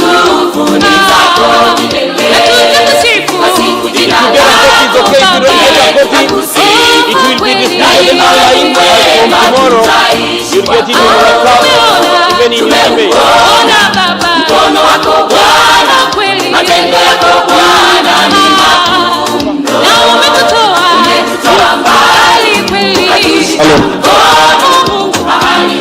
Tafadhali nikaomba tutulie baada ya kupeana.